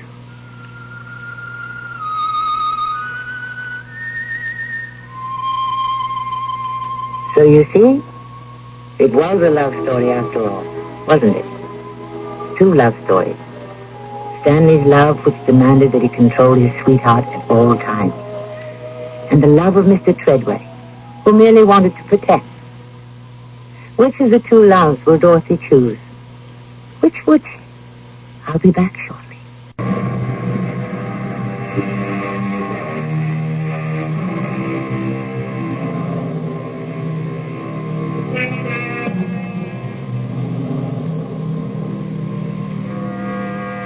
Each of us has at one time, I'm sure, been in love. Think. Did it not partake of the nature of hypnosis? Did not your lover appear clad in shining raiment, without flaw, without weakness, without sin? Why, of course. Then did the day arrive when you awoke from your hypnotic trance and you saw your lover to be nothing more than a fragile, flawed human being. And you were shocked and stunned and wondered why you had ever fallen in love in the first place. Of course. But we won't dwell on this unhappy discovery. Only trust that you weathered it well and emerged intact.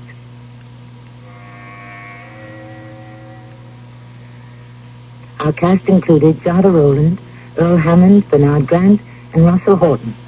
The entire production was under the direction of Hyman Brown. This is Tammy Grimes inviting you to return to our Mystery Theater for another adventure in the macabre. Until next time, pleasant. The CBS Radio Mystery Theater presents...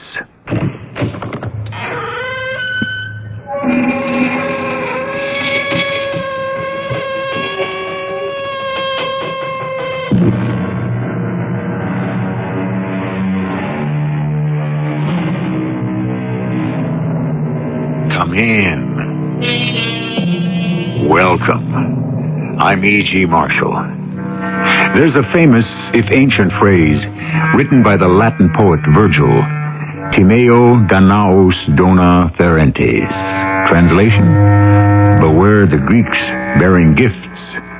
This would seem to contradict another, perhaps older saw, never look a gift horse in the mouth. The story I bring you relates to both of these, but in the end, you will have to decide which is closer to the truth. What's that?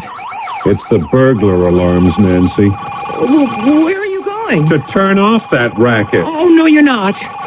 The alarms didn't go off by themselves, Ted.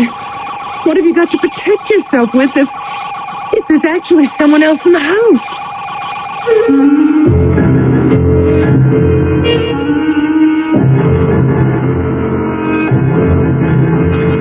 Our mystery drama, The Gift House, was written especially for the Mystery Theater by Ian Martin and stars Joyce Gordon and Paul Hecht. I'll be back shortly with Act 1.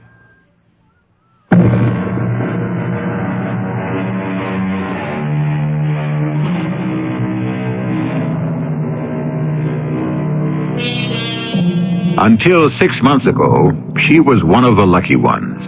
Her name was Nancy Ryan. She had come from the Midwest to conquer the theater and miraculously landed in the chorus of a top hit as a dancer. She thought then she was pretty lucky. Then she met Ted Pryor, a reporter for the New York World Sun, and having married him, knew she was the luckiest girl in the world. 3 months after they were married and her pregnancy was confirmed, she had no doubt that the whole world was her oyster. Then life decided to redress the balance. Oh, what? Oh, where are we? Oh, turn it off, Ted. What? The alarm, honey. Oh, yeah, sure. Oh, I'm sorry about that. I love you. Good morning. I love you too, but... Oh, dear. What is it? Oh, same old morning problem. Comes with being pregnant. I'll see you later. Oh, Nancy, what have I done to you?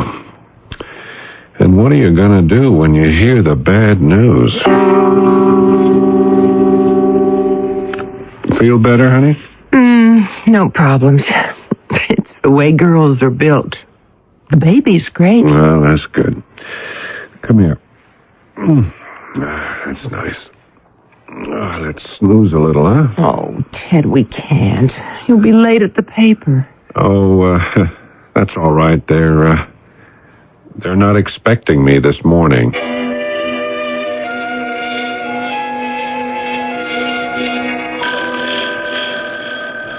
What? Who? Oh, where? Who's it? It's not the alarm this time, darling. It's the phone dummy. Here, I'll get it. No, it's okay. It's okay. I have it. Hello? Good morning. I trust I didn't disturb you. No. That's all right. Who is this? My name is G. Wellington Montgomery. I am a solicitor. Would I be talking to Mr. Edward Pryor? Yeah, this is Ted Pryor. Happy to make your acquaintance. But actually, I think it's your wife I wish to speak with. Was she the former Nancy Ryan? Yeah, I guess so. From Ponca City, Oklahoma? That's right, yeah. Nancy Evans Ryan? No, wait a minute. Mr. Montgomery, what is all this about? Well, I think perhaps it would be better if I talked to your wife directly. I may have some information for her that would be greatly to her benefit. Yes, Mr. Montgomery, I understand. Oh, I certainly will. Just let me talk it over with my husband. Oh, of course. I'll get back to you as soon as I can and let you know our plans. Thank you. Well, can I know just what this is all about? Oh, didn't you hear? Well, yes, some uncle of yours or relative or whatever he was died and left you something? That's right. Oh, I forgot he was even around. He was a cousin or something of my mother's. I never even met him. But, honey, he's left me everything as his sole heir. What's everything? Well, just an old house, I guess. Mr. Montgomery said there was only a couple of $100 in cash. Where is the house? Quaguntuck. How's that again?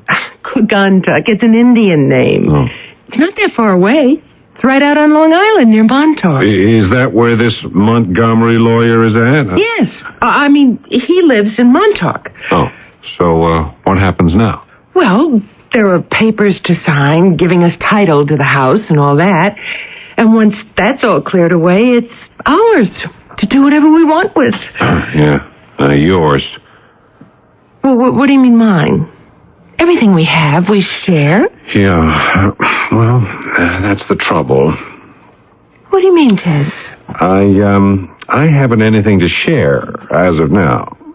Oh, honey, I still don't understand. No, of course you don't. You see, darling, I don't have a job. I mean, I haven't had one for almost 2 weeks.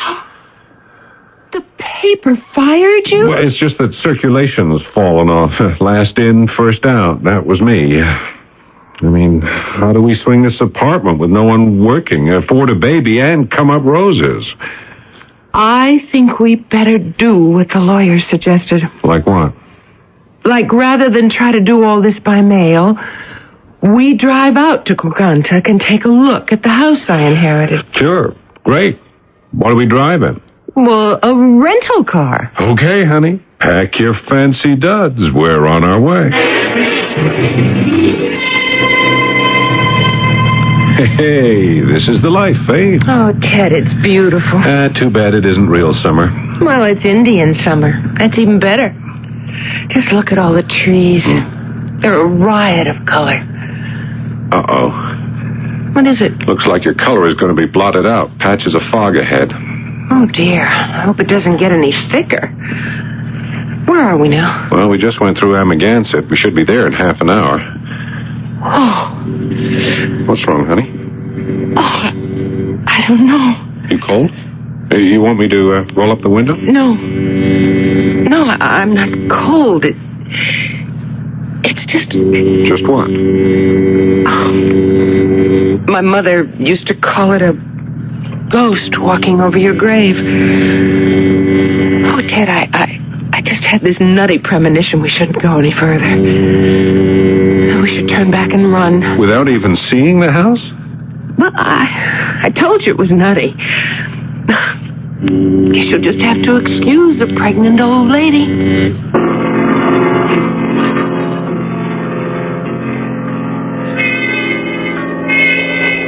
Well, I certainly am grateful the fog lifted. Now you can see the house Chris left you. Oh, well, I'm grateful too, Mr. Montgomery.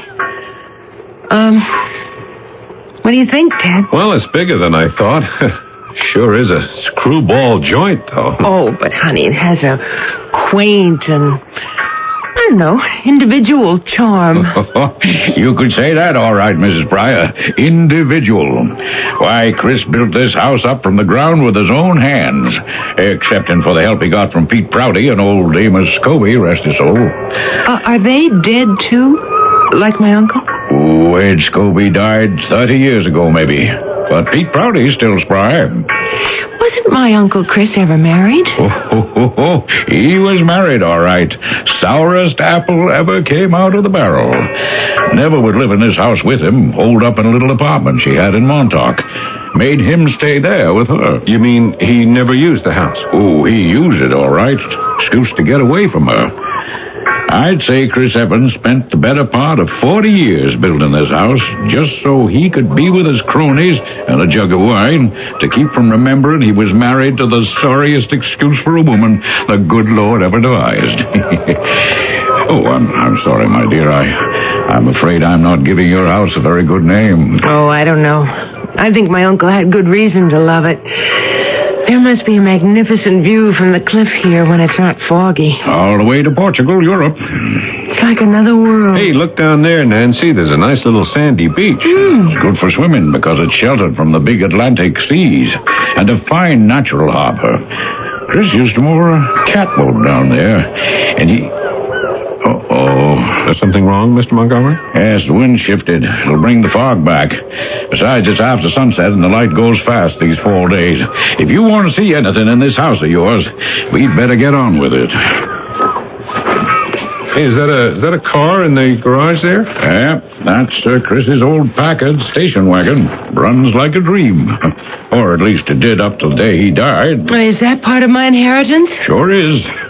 Now, we'll have to go around the side of the house. The front door's on the lee side. Okay. Hey, isn't that a kitchen door right next to the garage? That's what it is.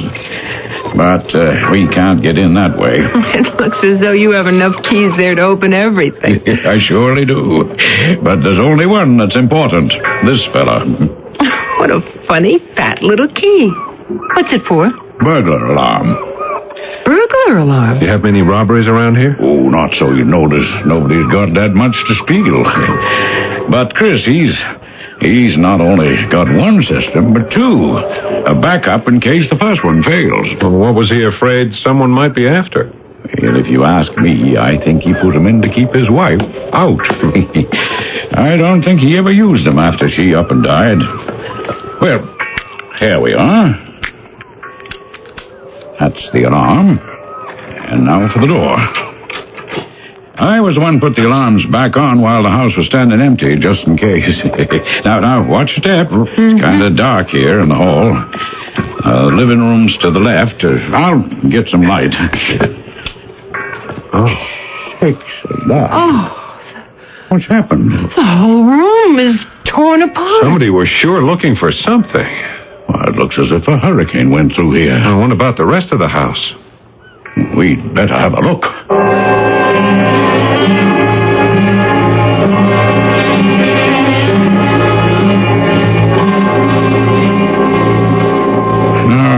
I am mortified at all the damage. Fortunately, there is some insurance. I'll get busy on that first thing in the morning. You know, what I'd like to know is that what whoever it was looking for must have been something pretty valuable. Oh, couldn't have been anything like that. I've handled Chris Evans' affairs all my life. And I tell you, he was a man who lived up to every penny he made. And at that, he never made much more than pennies. Well, then why would anyone have done all this damage? Well, that's what I said from the first. I don't know what young people are coming to these days. Vandalism, sheer vandalism. But that's beside the point for the moment. First things first. Now, obviously, you can't stay here tonight as you planned. Of course we can stay here. The place is a shambles, Nan. Well, darling, the big bedroom with the foam mattress, that's not damaged too badly. And there are plenty of sheets, I saw. We have all the food we brought along in the cooler, and there's even some instant coffee in the kitchen. We'll make out. Well, now, if you're sure... Oh, of course I am. Mr. Pryor? Whatever Nancy wants, Nancy gets. Well, then, that fog's getting pretty thick. Might be a good idea for you to stay put. Well, I'll be in my office all tomorrow morning. I'll wait for you to get in touch with me. Goodbye now.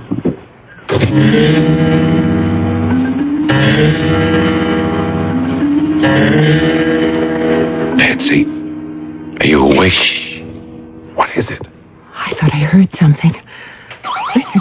Holy cow, it's the alarms. Well, where are you going? I'm going to turn off that racket. Oh, no, you're not. Are you crazy? You've got nothing to defend yourself with. Those alarms didn't go off by themselves, Ted. There's someone else in the house.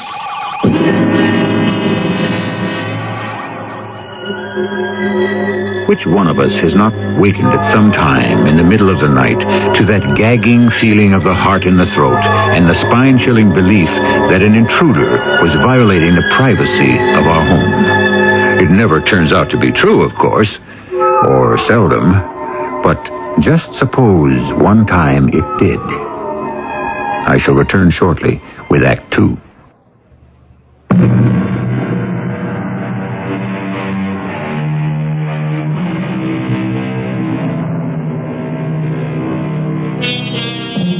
Whatever present or imagined terror might be stalking the house, there was a point at which even Nancy had to agree with Ted that the awful jangle and scream of the burglar alarms simply had to be stilled. Once Ted armed himself with a heavy wrought iron doorstop, Nancy was persuaded to allow him to go downstairs and turn them off. It just doesn't figure, Nancy. What, Ted? The two of us have checked every window, every door, every contact in the house, and everything is sewed up tight. What could have set off the alarm? Well, couldn't it have, short-circuited? Well, possibly. Except after I turned it off, I flicked it back on, and it was operating fine. Well, what does that mean? I don't know, maybe a speck of dust, a leak, a bird flew against a window too hard. I don't know. I don't want to speculate on anything else. Oh, Ted, you mean like someone really tried to break in? Well, if he did, he didn't make it. We've searched this house from top to bottom. We know there's only the two of us. Well, now what do we do? Well, we have no phone to call for help, but we do have a nice stout bolt on the inside of our bedroom door. Hey, let's go crawl back into bed, Lock the door, pull the covers over our head, and cross our fingers we can get what's left of a good night's sleep.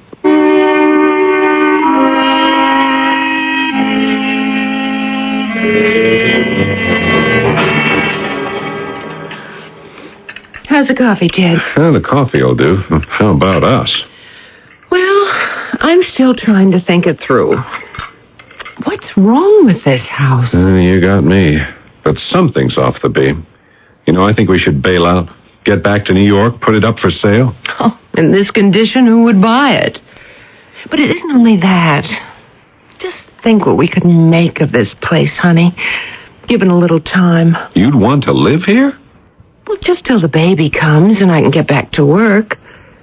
It would solve our financial bind. What's that? Relax, honey. This time it's someone who's asking to come in. It's the front doorbell. Oh. No, stay where you are. I'll get it. Morning. Name's Prouty. Peter Prouty.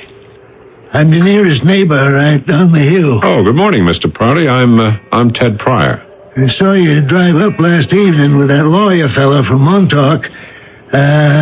Montgomery? You fixing to buy this place? Well, no, not exactly. My wife inherited it. From Chris Evans? Yeah, I didn't know he had any relatives. You knew Mr. Evans? All my life. Me and him is just like that. So, no wonder the place was not for sale. You, thinking of selling? Well, I don't know. We just got here. Well, I got some worried last night when I heard the alarms go off. I got my shotgun, came up the hill, but then the noise stopped. I thought I'd just check you out this morning. All right? Oh, sure. I don't know what happened to the alarm system. Maybe some animal set it off. It's kind of weird. A lot of weird things been happening up here since Chris passed on. I don't understand. Well, anyway, would you care to come in and meet my wife? Perhaps join us in a cup of coffee? There are some questions you might be able to answer for us.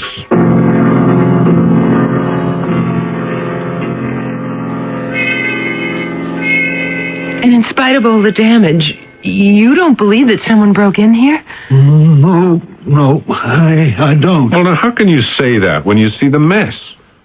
What I think is maybe someone tried to get out. Get out? Who? Ghost. Ghosts, maybe. That's all we need now to find out that this place is haunted. Oh, I don't believe in ghosts. Well, it isn't a matter of believing or not, little lady. This one just is. Maybe old Chris himself, too. What do you mean, just is? Martha, his wife. She come a-whiffling and a-snuffling around here 3 years back. The anniversary of her death it was. In the fog. We had a real pea super that weekend. All you could do was see the nose in front of your face. Like last night. Oh, bless you. It was just a whisk. The real ones wrap around you like a blanket. Maybe a shroud. Anyways, that Saturday night, Chris and me was sitting right here at this kitchen table, playing casino, when... Oh, what was that? You didn't think you'd get away from me. You didn't think you'd get away. That's Martha. Oh, can't be Martha. She's dead. But not peaceful in the grave. Where is she? I can't see her. Is she a ghost? Why not? She haunted me all her life. Why shouldn't she now? She's dead. I'll haunt you till you're buried. You and your cheap women. You stole my pride. You stole my life. But I will have my revenge. Stop her, Pete. Hold her back. I can't. I don't see her. Where? There, with the knife in her hand. Look out! Die! Next time I'll get you. Next time. She tried to kill me. Oh, don't talk nonsense. There was no one here but us. If there wasn't, what's that? Driven into the wall. Halfway up to the haft.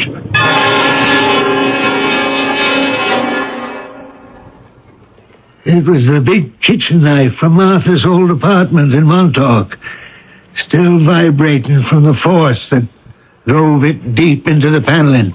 But you didn't actually see this ghost. No, not that time.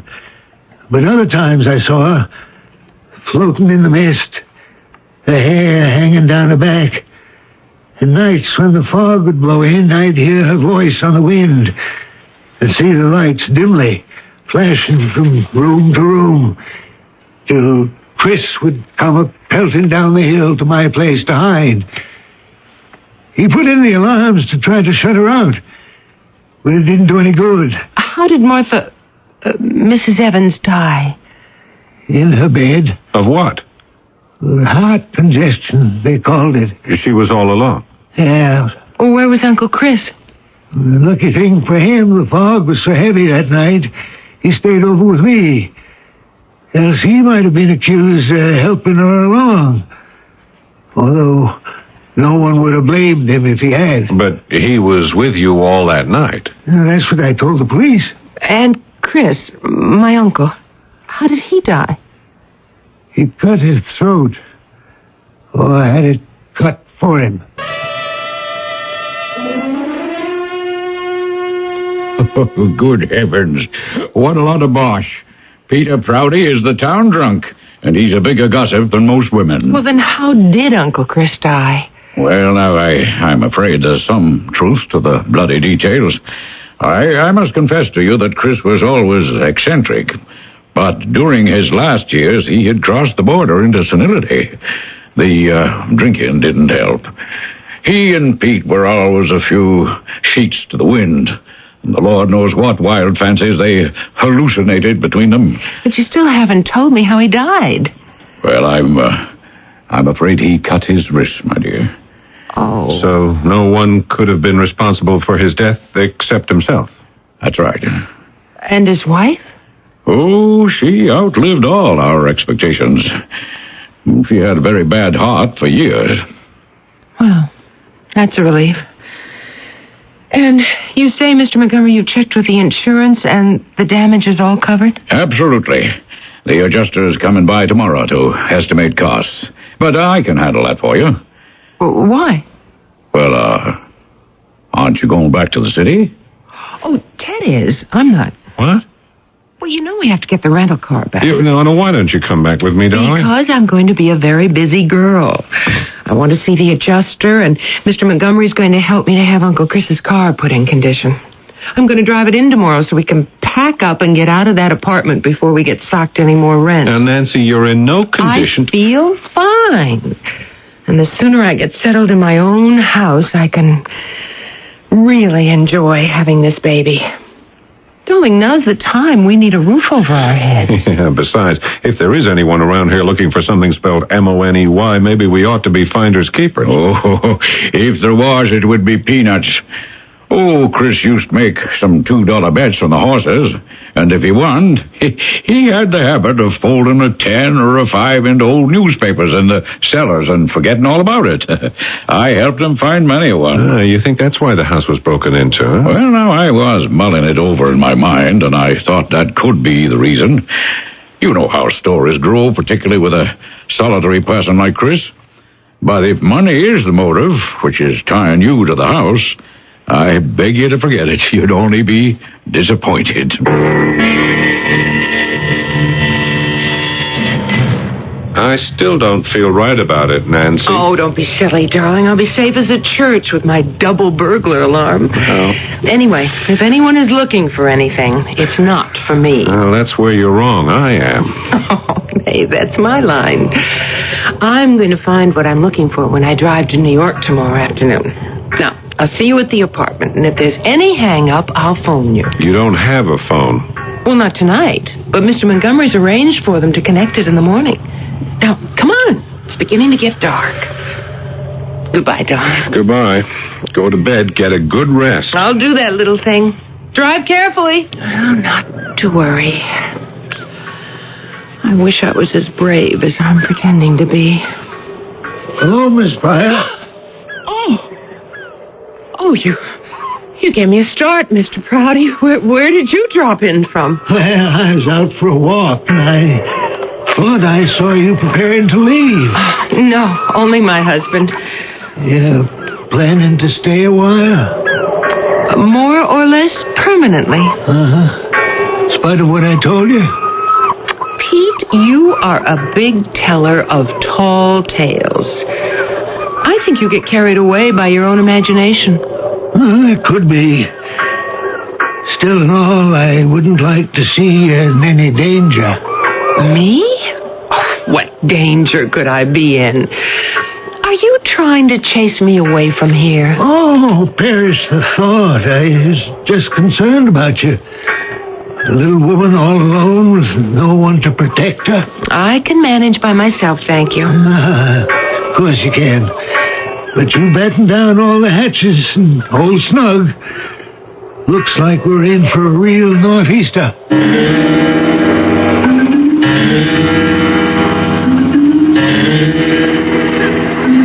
Oh, listen to that wind. You can't steal my birthright. What? Don't let her take it from you. I left it to you. Run, Miss Pryor. Run. She has life again. Downstairs. Don't get trapped in the bedroom. Turn it off! Turn it off! Got to turn off the alarm. Oh, why did I stay here? Too late. Stay where you are. Martha! What are you doing with that knife? I said that none of you Jezebels would have him. No. Not my Chris. I'll kill you. No, please, no! I'll kill.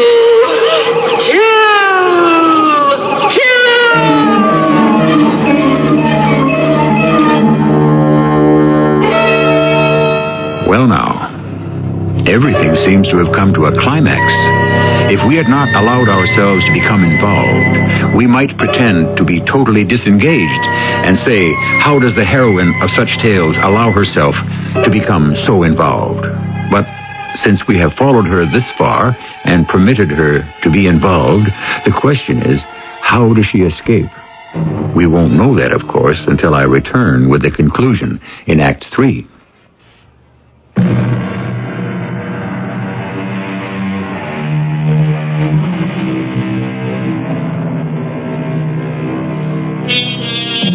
Nancy is alone, just wakened from the depths of sleep.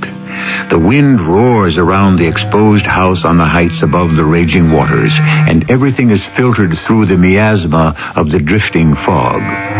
Through its half-light, a menacing figure, long hair streaming, looms the reincarnation of Chris Evans' long-dead wife, a kitchen knife held high to strike down at Nancy. And as the voice cries out,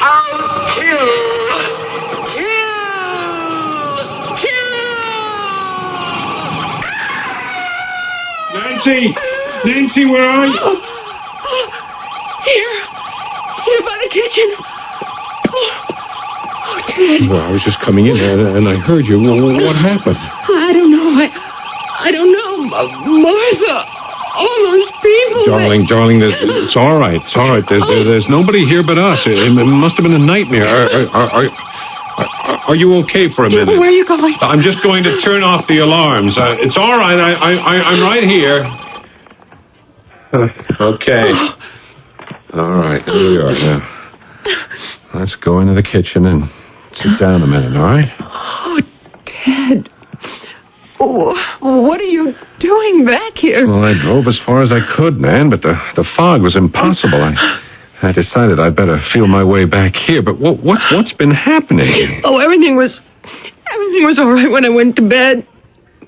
But that little screwball Pete Prouty came by just after you left, and he went on and on about ghosts and blood, and I didn't pay any attention at the time, but I suppose he fixed all that nonsense in my mind. I'll wring his neck when I see him again. Well, maybe you ought to wring mine for being a prize goose. I went to sleep, but then I woke up and I heard all these voices, and I was sure someone was in the house. Well, there couldn't have been. I set off the alarm when I came in. I know, but I can't tell you how real it was. Ted, I saw. Saw what? There was a figure. A woman with long hair and a knife in her hand, and she said she was going to kill me. Okay. Look, take it easy, will you? Oh, I feel like such a fool. It's not like me to imagine things. No, look, it's this house and your condition. Look, we've got to get out of here, Nancy. No. I didn't imagine it, Ted. I'm not that much of a ninny. Something funny is going on here, but it's not supernatural. Do you know what I think? Someone's trying to run us out of this house before we find out what its secret is.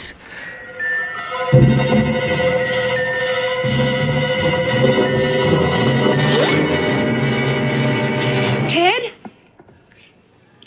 I'm downstairs, darling. I didn't know you were up. Oh, what are you doing? Well, I woke up this morning. I couldn't get back to sleep. I didn't want to wake you, so I thought I'd sort of scout around. Scout around for what? What I finally found. What? Come on, let me show you a couple of things. All right. And for openers, let's take a look at this on the hall linoleum. It's a footprint. Yep, somebody's shoe. But see all those squiggly marks inside the outline? Oh, neither of us have anything like that. Right, go to the head of the class. That's the kind of print a Storm or a Wellington boot might make. Now, look at this. Mm-hmm. Nothing shows up on the rug, but right here, beside this back hall closet, there's a heel mark with the same pattern. Someone was hiding in the closet. No, because there was no dampness or trace of mud on the rug. Well, then it all doesn't add up. Well, it didn't until I turned back the rug and looked underneath. Like this. A trap door. Mm-hmm. Well, where does it go to? Let's open it. No, I've already checked it out. It leads to a short staircase down to a long, twisting tunnel that descends into a cave that lets out onto the beach. So that's how they were able to get into the house without tripping the burglar alarm. They or he? You mean Pete Prouty? Or Mr. Montgomery or persons unknown. Anyone who didn't want us to settle in this house. Why? Because of whatever they were looking for. But what? Now, who is it? Oh, I think that's Mr. Montgomery with the insurance man.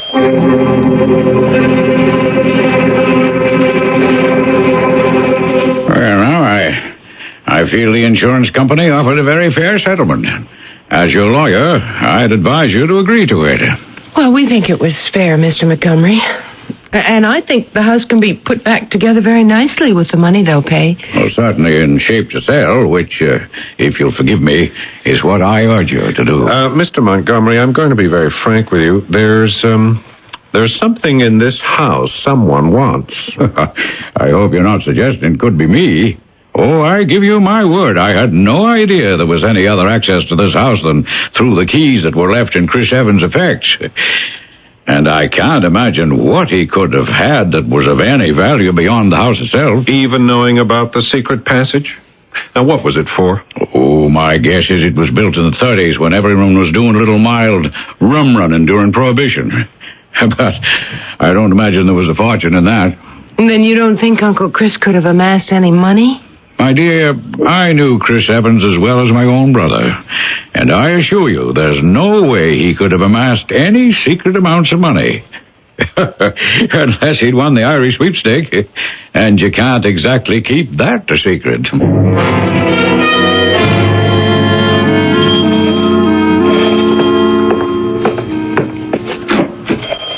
Oh, hello, Pete. Good morning, Miss Pryor.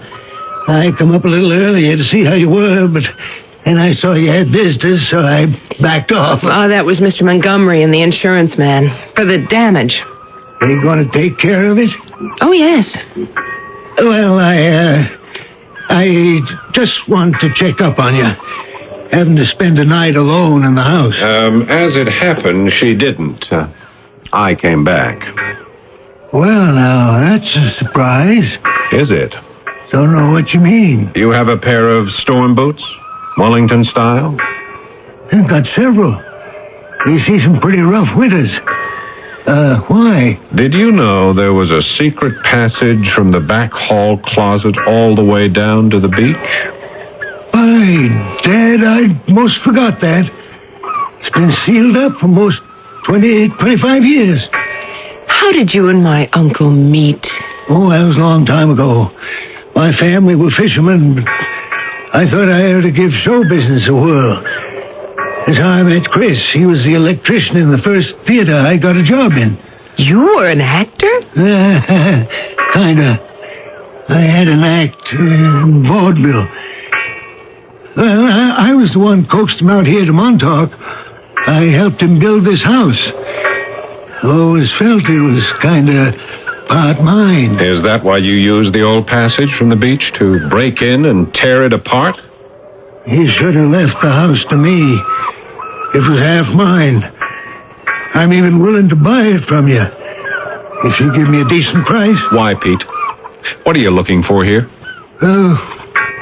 Nothing. Just my due. Oh? And what's your due? The money. If there was any. But now I've looked for it everywhere. I know there isn't any. It was probably just another Chris's big lies. So I'll see you around. Well, I guess that's that. Disappointed? No. All I ever wanted was the house free and clear. Seems to be that way. Now all we have to do is to figure out how we can keep it that way. Well, I refuse to worry about that now. Oh, it's such a lovely day. Oh, who's this? Oh, it can't be the contractor this fast. Mrs. Nancy Evans Pryor? Yes? H.U. Sprit. IRS. Internal Revenue Service. Oh, well, how do you do, Mr. Sprit? This is my husband, Ted Pryor. Ah, yes. Taking a little time to catch up with you, Mrs. Pryor. Are you the sole heir of Christopher Xavier Evans? I never knew Uncle Chris's middle name. Well, now you do.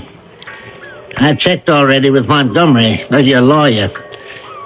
Let me see. On the 14th of April this year, Mr. Evans laid off a three-way parlay at Battleground Racetrack On the dogs. The dogs? Yes. Racing type. Like horses. Oh. Said Polly paid off on a $10 bet at 2,500 to 1, making a return of $250,000 fully taxable by the federal income tax. My uncle won all that money on a dog race? It happens, man. Not very often, but it happens. You got to be lucky. And you didn't collect the tax on it? That was a slip-up in our Florida office. Happens, too. But we catch up. So, I'm here to collect it. Well, how much?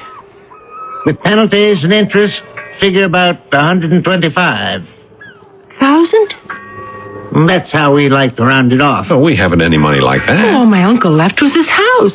So I gather from your lawyer. So that if there isn't any money, I guess we'll just have to possess the house. I'm sorry. That's the law. We all packed, Nancy? It didn't take long. We scarcely moved in. Oh, I'm sorry. I'm the one who should be sorry. At least if I had an inheritance, it shouldn't have been a minus. $250,000. No wonder Pete was ready to tear the house apart to find it. Only he didn't. I hate to leave it. Damaged goods as it is, it's a house, and I'm going to have a baby. And I'd like to have started him off, at least, in a real home. I know, Nan. Just don't push it. I can't help it, Ted. I know. Somehow I just know Uncle Chris wanted someone to be happy here. Only something went wrong. What are you talking about? Well, his will was made long before he took his life. That was an impulse. I think he would have wanted us to know what he did with the money, but he just forgot at the last moment. Yeah, if he hadn't already spent it. You know what I feel terrible about? No, what? That I couldn't just have put things in shape while I was here. Well, that's the little homemaker in you. At least taken down these sleazy, dirt-stiff old drapes and washed them. Gosh, they feel as if they'd been starched. They're so starched. What is it? Ted. Yeah? Get me a kitchen knife, quick. Okay, what for? Mr. Montgomery said that Uncle Chris had a habit of stashing away his racing winnings between newspaper pages. Well, how about sewing them in between a curtain drape and the lining? Oh, here's the knife. Oh, good. Just let me cut this runny pasting stitch. There. Well? Ted. What? A $100 bill. Another one. 3 stuck together. Oh, Ted, darling. We're not only going to make Uncle Sam rich, but we're going to be the same and hang on to the house, too.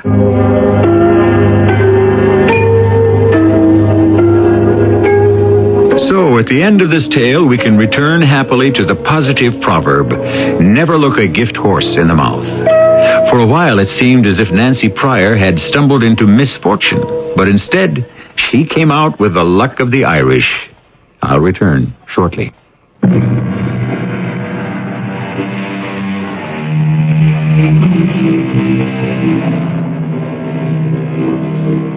A year brings many changes. Peter Prouty died, unlamented, of acute alcoholism. Christopher Evans has a namesake in a fine baby boy born to Nancy and Ted. Ted has a job with the county newspaper, and the family has settled down to enjoy the local society, into whose circle they have been welcomed after being sponsored by Mr. Montgomery. Nancy Pryor would be the last person to subscribe to Virgil's warning, beware the Greeks bearing gifts. May everyone be so lucky. Our cast included Joyce Gordon, Paul Hecht, Robert Dryden, and Ian Martin. The entire production was under the direction of Hyman Brown.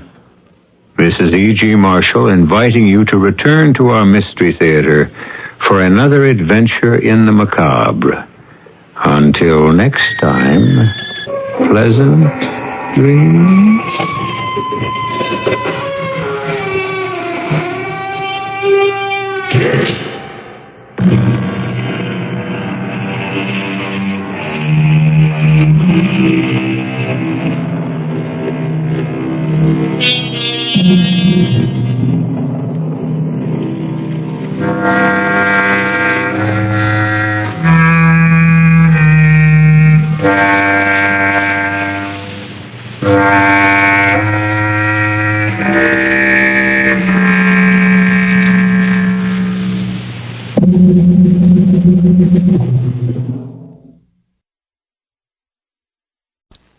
And now, Mystery Theater.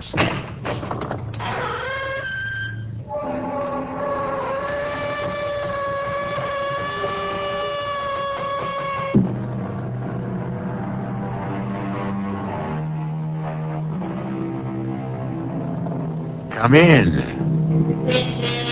Welcome. I'm E.G. Marshall. Come in.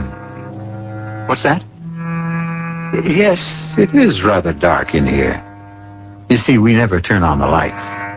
We don't need any. At the Radio Mystery Theater, all we illuminate is your imagination. We fill it full of ghostly radiations, mysterious emanations, the eerie glow of terrifying images. And now we have a most unusual image for you. The image of a doll. Yes, I said doll. And a very pretty one, too. Long, silky blonde hair, innocent, round blue eyes, a charming dress of taffeta and lace. This is the central character of the story you're about to hear. Of course, you're asking, what makes a doll an image of fear and horror? You've got to find it, Jimmy. You've got to get that doll away from him. Okay, honey, okay. Give us a little time. I don't have any time. If something happens to that doll, I'll die.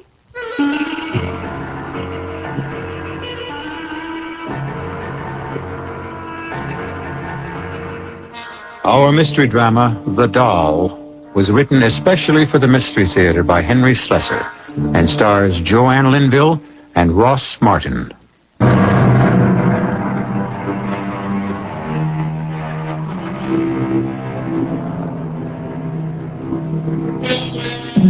Our story begins in the classroom of a small coeducational university.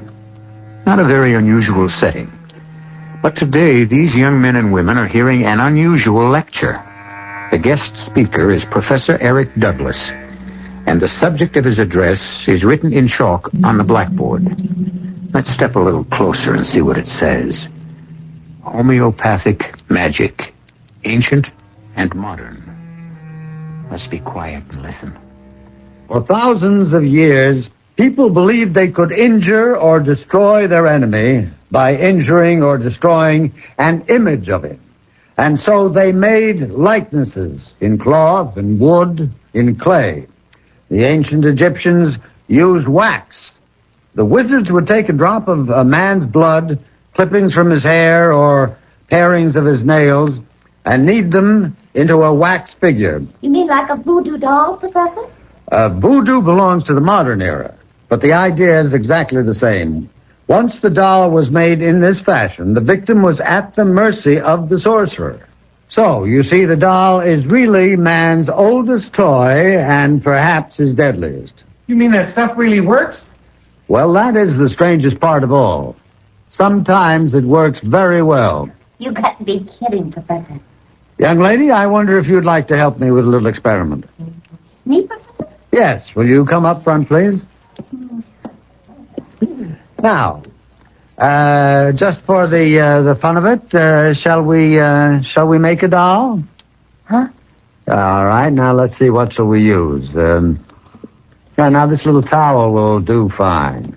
I'll just tie a knot to make the head. There we are. And now let's dress it up a little. Can you help me?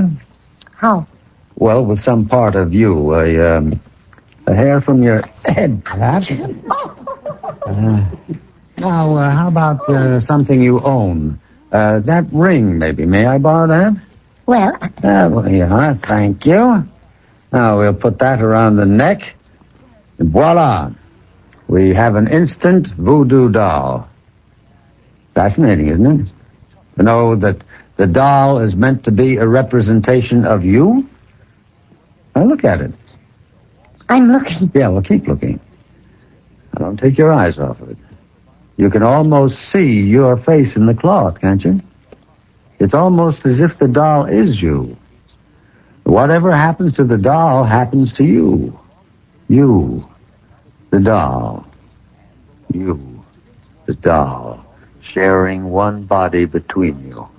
One life, one destiny. I still think it's silly. All right. And let's see what happens when I take this letter knife. What are you going to do? Nothing. I'm merely going to plunge this knife into a meaningless piece of cloth. No, don't!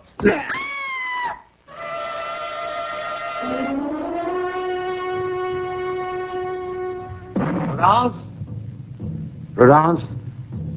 Prudence? You called me, Professor? Yes. I want to know what you think of this record. Fred Cartwright sent it to me. Claims it's an authentic Damballa ritual march. I could not say, Professor. I think it was probably recorded on Hollywood Boulevard. Well, that's enough of that. Well, what's become of Laura? Isn't she home yet? She's just arrived, sir. She's in the living room. Oh. Laura, darling. I didn't hear the door. You're very late. Oh, I'm sorry, Eric. The match wasn't over until 6. It went 5 sets. And who won? You know you don't care the first thing about tennis. That's a young man's game, not for old birds like me. Oh, come on, stop that. You're far from old. Oh, Prudence, I hope I didn't spoil your dinner. It's all right, Miss Fletcher. I'll go see to it now. Eric, why won't she ever call me Laura? Oh, it's just her way. You know how it is in the islands. A servant's place is a servant's place. Tradition. Oh, it's more than that. It's resentment. You've got your father's sensitivity. Harry was always thinking that people resented him. Maybe he had good reason. He wasn't very popular among his colleagues. Your father was a renegade. That's why. It's one thing to investigate primitive cultures. That's an anthropologist's job. But to spend your life among them, to raise your child among them... No, I never complained. Well, you managed to turn out pretty happily. But you're, still half savage, of course. Am I?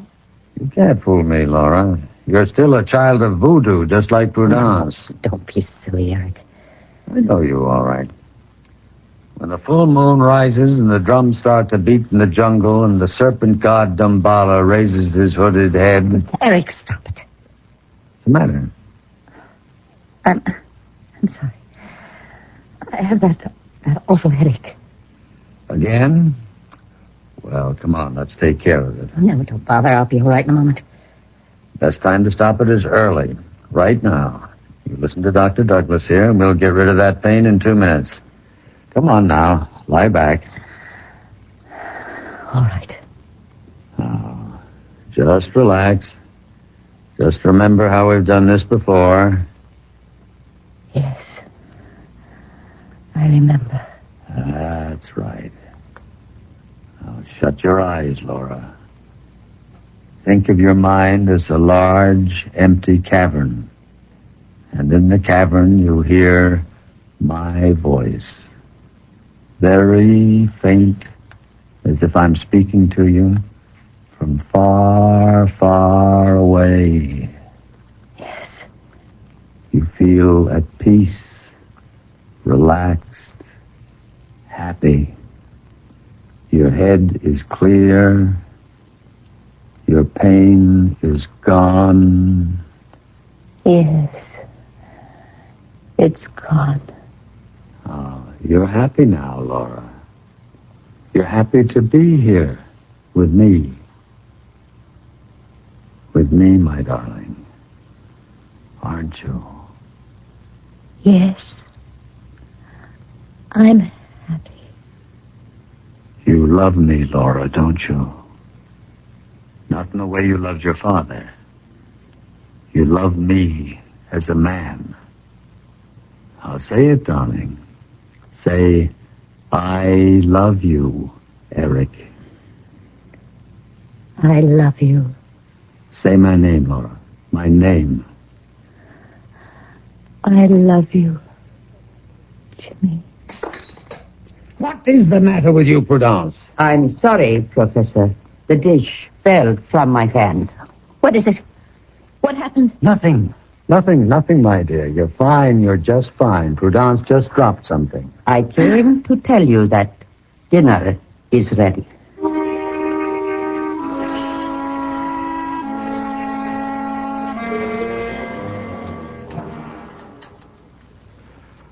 Well, so you had a good tennis game, did you?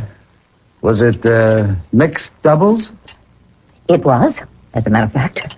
Oh, who was your partner? Not someone named Jimmy by any chance? Why, yes. How did you know? Oh, well, no mystery. You spoke his name while you were hypnotized. Who is Jimmy? Well, his full name is Jimmy Collins. You known him long? About 3 months. 3 months? Well, you never mentioned him before. Oh, I'm sure I did. I had enough for you to meet him, Eric. I'm sure you two would get along. What's he do for a living besides mixed doubles? He's in Wall Street. Well. Maybe you've started choosing your friends more carefully, darling. I'm glad to see that. But, just the same. Eric, I wish you would stop talking to me like a scolding father. I am not your father. I was talking to you as a friend.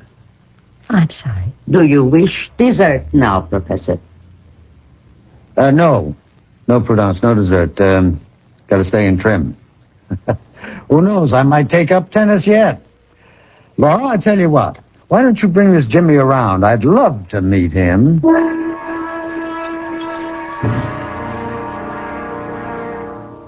No, I'm afraid I don't know much about Haiti, Professor Burnside. I've never been to the island.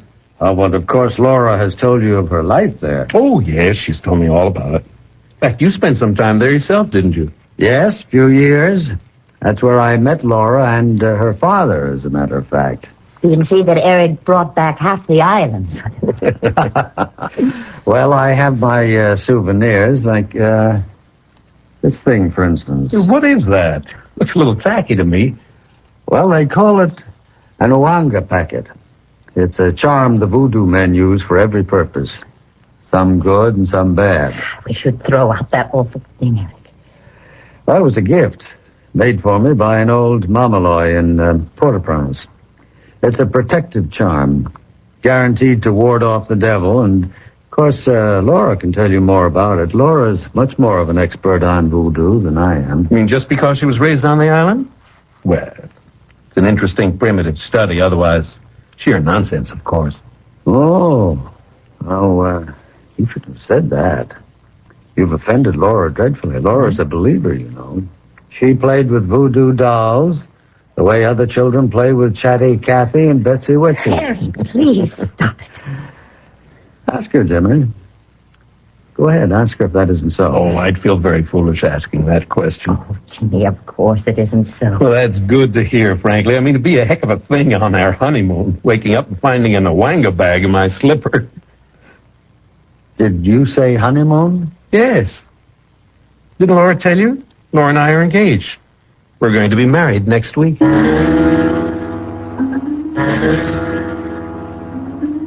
Professor. What do you want? It's late, Professor. After midnight.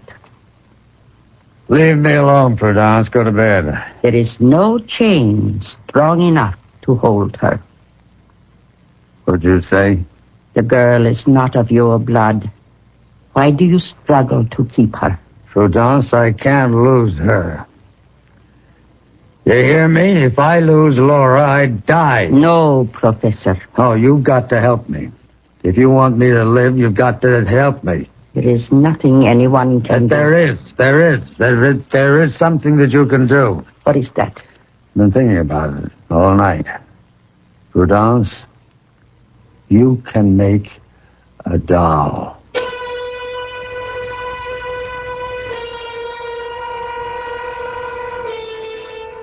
Well, what have we here? A four-sided triangle? Professor Eric Burnside, young Laura Fletcher, Jimmy Collins, a servant named Prudence. Or is this going to turn out to be a five-sided triangle, with the fifth member of the equation, a doll? We'll find out what Prudence can do to help the professor in his emotional dilemma when I return shortly with Act Two.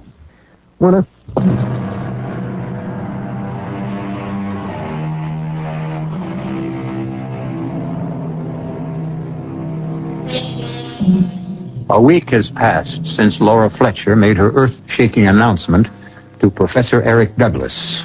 The announcement which turned the professor's world completely upside down. But for a man who has looked into the future and found it bleak and empty, Eric seems like a happy man at the moment as he listens to the sound of the Damballa ceremony and waits for Laura Fletcher to enter the room. Eric? I'm here. Laura. Well, let me stop this racket. Well, don't you look lovely? And don't you look well? Eric, I can't tell you how good it is to see you smiling. Well, I've got something to smile at, all right? Myself.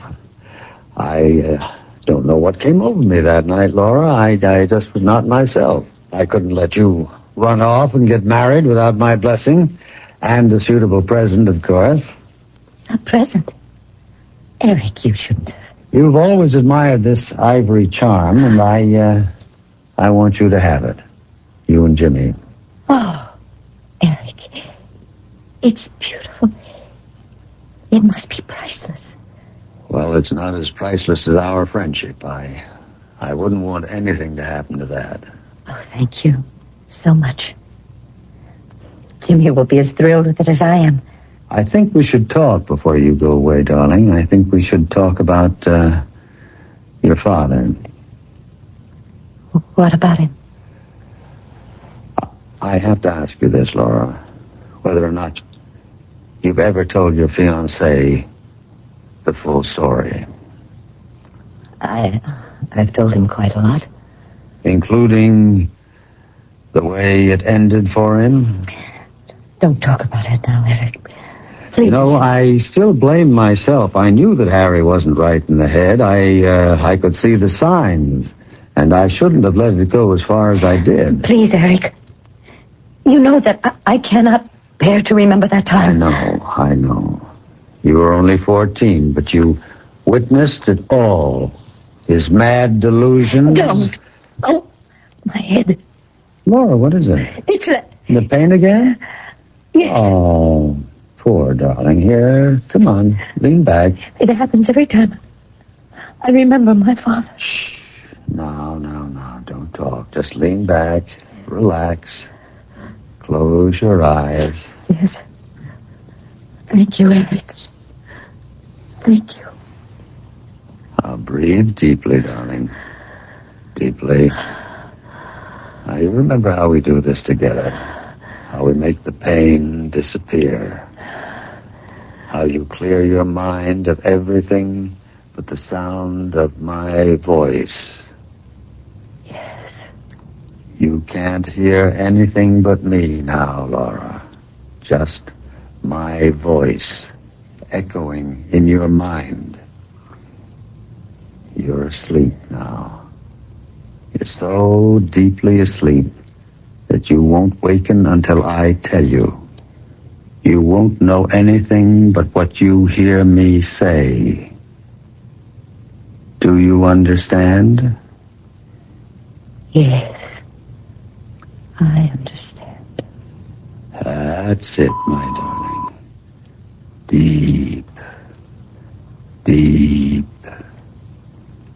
Deep. Prudence? Prudence? Yes, Professor. I'm here. Bring it to me. No, Professor, this is wrong. Bring me the box, Prudence. Very well. Here. Yes. Yes, Prudence, a beautiful doll. That's a beautiful likeness. Laura? Laura? Open your eyes. Yes. What do you see, Laura?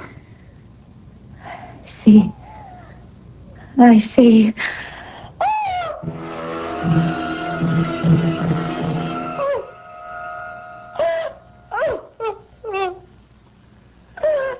There, darling, there. It's all right. Don't cry anymore. What happened? What happened to me? Nothing at all. You were asleep and you had a bad dream. Asleep? Yes. You had one of your headaches, you remember? And I put you under hypnosis, and then I decided to let you sleep it off. You seemed so tired. I feel so strange. I know. The truth is, well, I'm not sure that you're well. What do you mean? When do you and Jimmy plan to get married? This weekend? I can't help wondering if that's wise. What do you mean?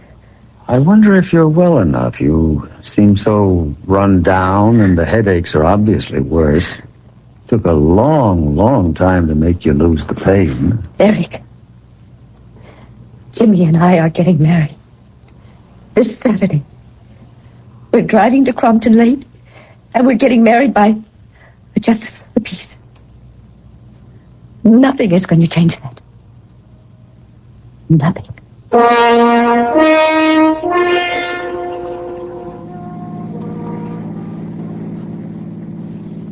You sure you feel okay, Laura? Yes, I'm all right. Hardly said a word since we started out. Well, a girl doesn't run off to get married every day of her life. I think it's time to reflect. Haven't changed your mind, I hope. No, I haven't changed my mind. Well, then what's that cold sweat all about? It's not another one of your headaches, is it? No, it's just nerves. These bridal jitters. Now, maybe if you didn't drive so fast. I can't help it. I'm in a hurry.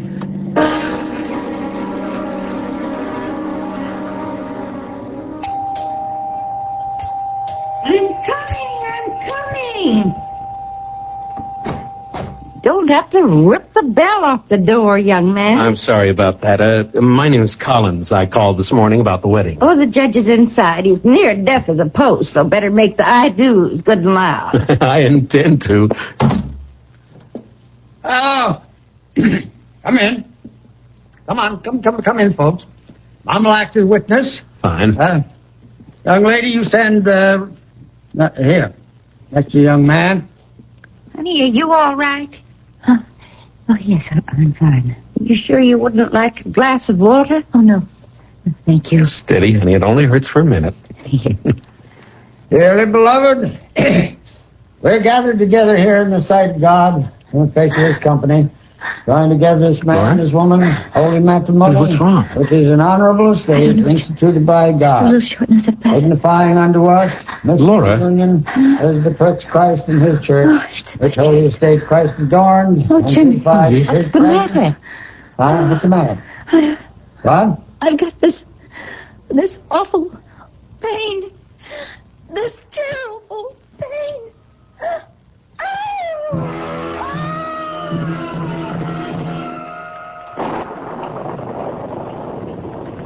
It's raining. I'm so sorry. Okay, now come on. Don't be sorry. Just take it easy, that's all. That's what the doctor said. I do feel better now. Much better. Well, who would have thought the day'd turn out like this? Stuck in a cheap motel across the street from the Justice of the Peace. We're not even married yet. It'd be deliciously sinful if it weren't for this miserable room. Jimmy. What is it? Oh, God. Jimmy. Help me. What's the matter, honey? Is the pain again? No, it's something else. Jimmy, I have to get up. Oh, come on. I have to get up. Darling, you heard the... I have to move. Laura! Jimmy! Oh, Jimmy! Lord, you hit the wall! I can't stop myself. Oh, Laura, stop! Hold me, Jimmy! Hold me! I can't stop myself! Don't fight me! Don't fight me! Stop! Bringing yourself around this way. Oh, I can't help it. I can't. I have to move. Look out for the table! What's happening to me? I have to get some control of myself. I don't belong to myself anymore. Laura!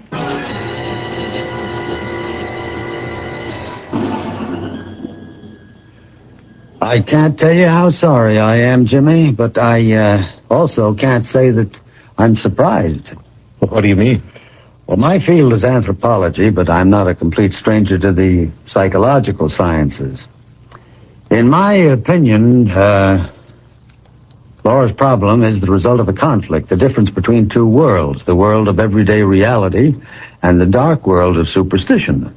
No matter how much she laughs about it now, Laura grew up believing in devils and zombies and voodoo dolls. Come on, I just can't believe that. Well, that's why I feel so strongly that Laura, well, she just isn't ready for marriage. Well, here, let me show you something. What is that? The doll. Now, as you can see, it's a very good likeness of Laura. Prudence is an artist of sorts. Your servant made this? Yes. It's her hobby. It's a sort of sculpture. But, what do you suppose Laura did when she saw this doll? She screamed. She was horrified. She thought it was a voodoo effigy. And whatever happened to the doll would happen to her. No, Professor, I'm sorry. I just can't buy that explanation. Yes, I was afraid that you wouldn't. Laura's too sensible. This is all such childish Would stuff. you care to test the theory? Test it? How? Yeah. Well, would you be willing to conduct a little experiment? It depends on what it is. All right, I'll tell you. At exactly 9 o'clock this evening, I will take our little doll here and bring it to that fireplace. And I'll hold the doll over the flames, high enough so that it won't be scorched, but low enough so that it can feel the heat. Oh, the dolls don't feel. No. Dolls don't. But Laura is another matter. You tell her what I'm doing. Tell her about the experiment. And then see how she reacts. I'm sorry, I don't like parlor tricks, Professor. I just want you to know what you're up against, Jimmy. Now remember, exactly 9 o'clock.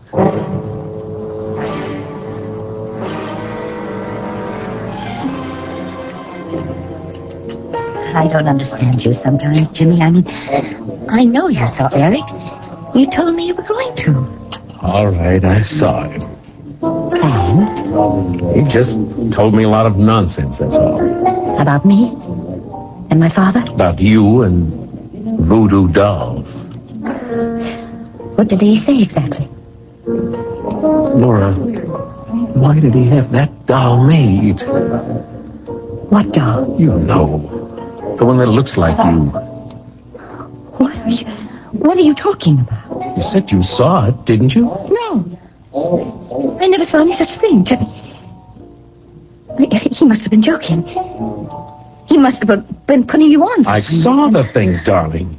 You what? I saw the doll. It was about this big and obviously hand-carved and...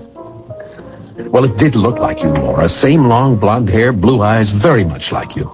That woman knows how to carve. Woman? You mean Prudence? The servant? Yes, that's what he said. She made the doll, and that you actually think... Laura, you can't believe in voodoo. Not really. Oh, dear God. Then that explains it. That explains everything. What? The pain in my chest, it was like the thrust of a needle. Oh, now, come on. And the way I lost control as if I did... Like I was being flung about like a doll. It was exactly like a helpless doll. Cut that out. You know that isn't so. You're just convincing yourself of this nonsense. It's all in your mind. But what else explains it, Jimmy? What else? As long as he has that doll, he has me. Shh. Honey, please. That's crazy. You've got to find it, Jimmy. You've got to get that doll away from me. Okay, honey. Just give us a little time. I don't have any time. If something happens to that doll, I'll die. No, Laura, you can't really believe that. I want you to prove that isn't true, and you can tonight. What do you mean? That nutty friend of yours said he was going to try a little experiment tonight, just to prove the point to me. Well, I want you to disprove it. What sort of experiment? He said that exactly 9 o'clock he was going to take the doll and bring it to the fireplace. Oh, no. He said he was going to hold it over the flames high enough for the doll to feel the heat, and he said you'd feel it, too. Oh, Lord, Jimmy. Well, what time is it? It's 20 of 9. We'll get out of here. No. We'll go back to my place and we will prove him wrong, darling. Prove him a liar. Oh, God. I'm getting warm. I'm getting terribly warm, Jimmy. That's your imagination. No, it... Oh, honey, he said 9 o'clock. Wait a minute. The watch isn't going. Jimmy, look. That clock on the wall, it is not... Oh, for Pete's sake. Oh, Jimmy, it's happening. It's really happening. No, don't. No, you've got to fight this. It's only suggestion. It's hypnosis. Killing me. He is burning me alive. Henry, no, darling, no. Stop it, Jimmy. I'm on fire. I'm on fire.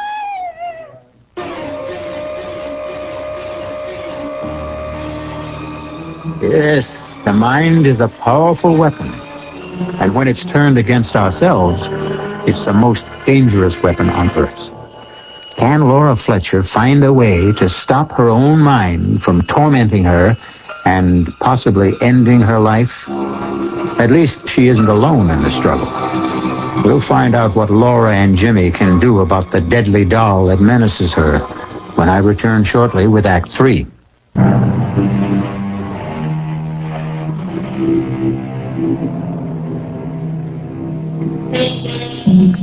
Professor Douglas's experiment has succeeded only too well. And it's also succeeded in convincing Jimmy Collins that something has to be done to save the sanity and even the life of the woman he loves. And that the best place to be in would be the home of Eric Douglas, his servant Prudence, and the doll itself. Oh. Hello, Miss Fletcher. Hello, Prudence. Is Professor Douglas home? No, miss. He's gone. Gone where? On a lecture tour.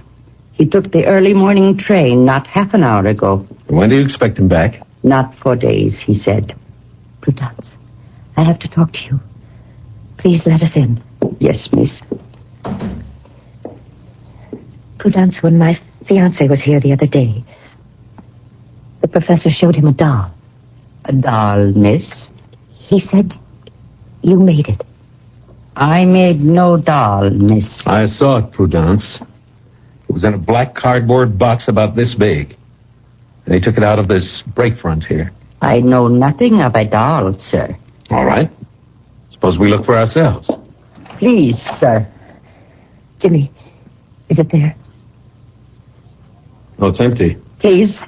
I cannot allow this. All right, where's the doll, Prudence? I don't know. Please, you have to help me, Prudence. You don't know what he's doing with that doll. He's making voodoo magic with it. Do you understand? I am a Christian, Miss Fletcher. You know what I'm talking about. He's putting a spell on me, Prudence. He's using that doll you made to make me do his bidding. He wants to stop me from marrying. He thinks only of your happiness, miss. You are like his daughter. He is torturing me. Would a father torture his own child? You've got to help us find him, Prudence. You must know where he's staying. I'm sorry. I know nothing. All right. Then the least you can do is give him a message. You tell him for me, for both of us, that his game isn't going to work. That Laura and I are leaving too, and we're not coming back. He'll never see her again. Did you get that? No matter what he does, he'll never see her again. Did you get that? No matter what he does, he will never see Laura again.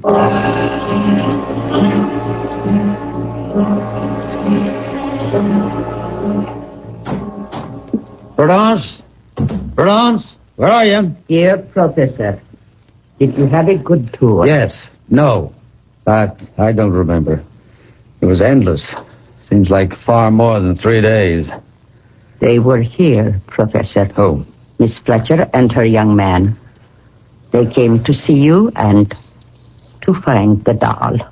You didn't let them? No. It is still hidden. Good. The girl says you are torturing her. Only for her own good, Prudence. I swear that. This man Collins is wrong for her, and I had to prevent the marriage. Why, Professor? Because her father asked me to watch over her, to protect her. That's why I asked you to make the doll, so that I could trick her into believing that I had some control over her. Nothing else would have worked. It was not a trick. Of course it was, Prudence. No, Professor. The doll was made because Dambala commands, with her image, her hair, a drop of her blood. Now the girl and the doll have become sharers of the same soul. Prudence, you're slipping back into the jungle. Doll has no powers. Laura reacted only to suggestion. The doll is her. She is the doll.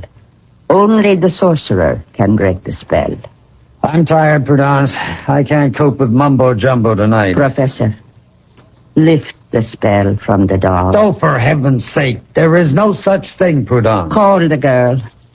Tell her I will ask Dambala Uida to unchain her spirit from the doll. No, I will not do anything of the kind. Why? Because you don't want her to marry? That's right. Because you want her for yourself? What kind of talk is that? I'm more than twice her age. But you still want her. I have eyes. I have ears. I will call the girl. I will tell her that the doll is here. And that you will lift the spell from it. Stop that. Put that phone down. Now you stay out of this, you hear me? I made the doll for you. Now I will unmake its evil. I told you to put that phone down. Sean. Now stop. You're scratching my face. Look what you've done, you witch. You've drawn blood. I'm sorry.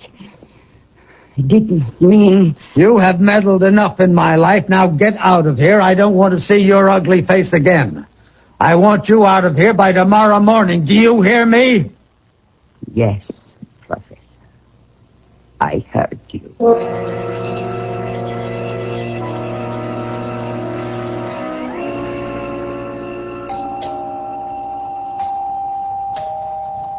A moment.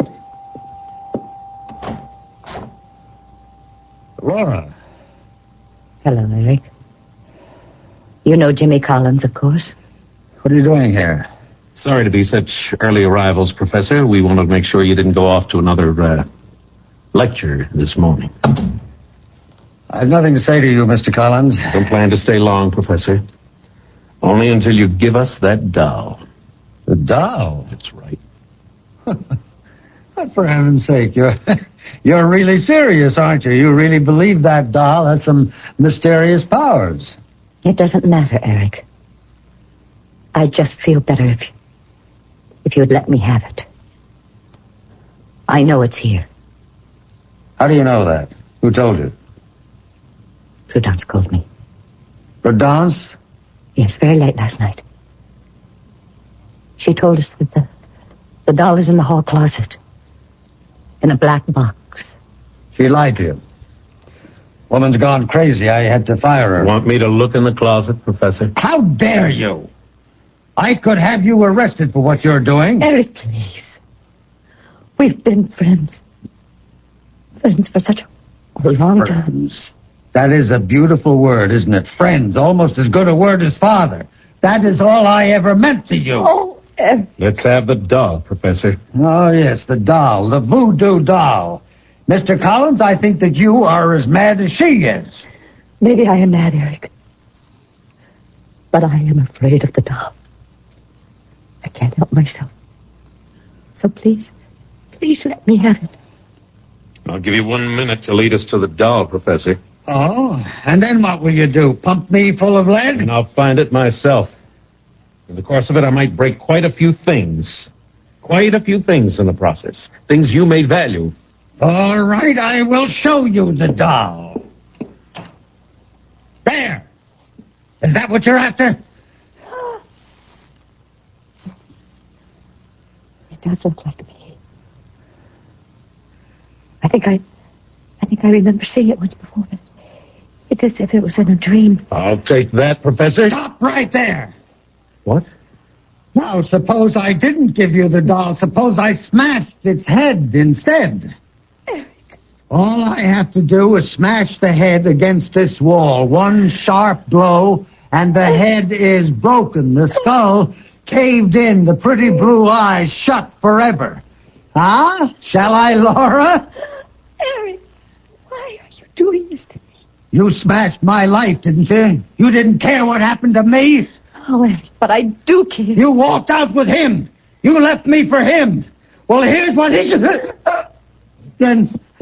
You, Laura. Eric, what's the matter? Jimmy, what's the matter with him? My chest...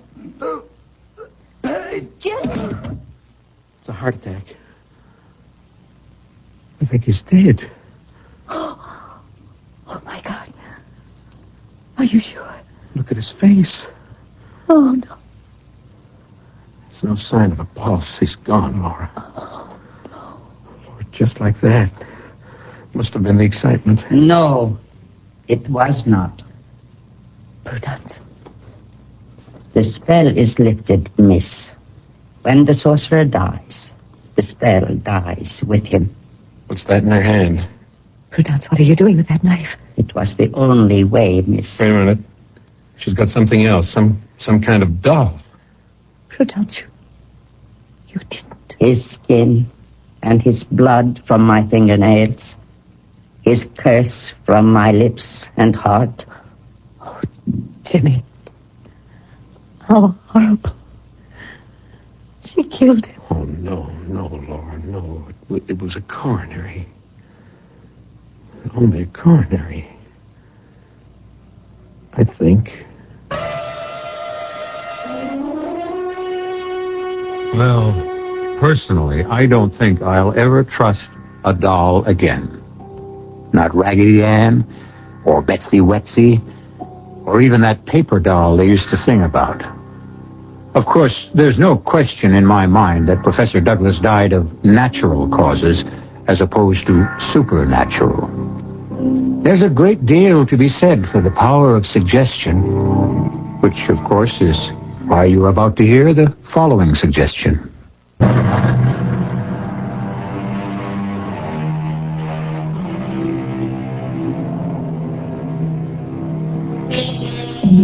We hope that the story you just heard hasn't given you any ideas.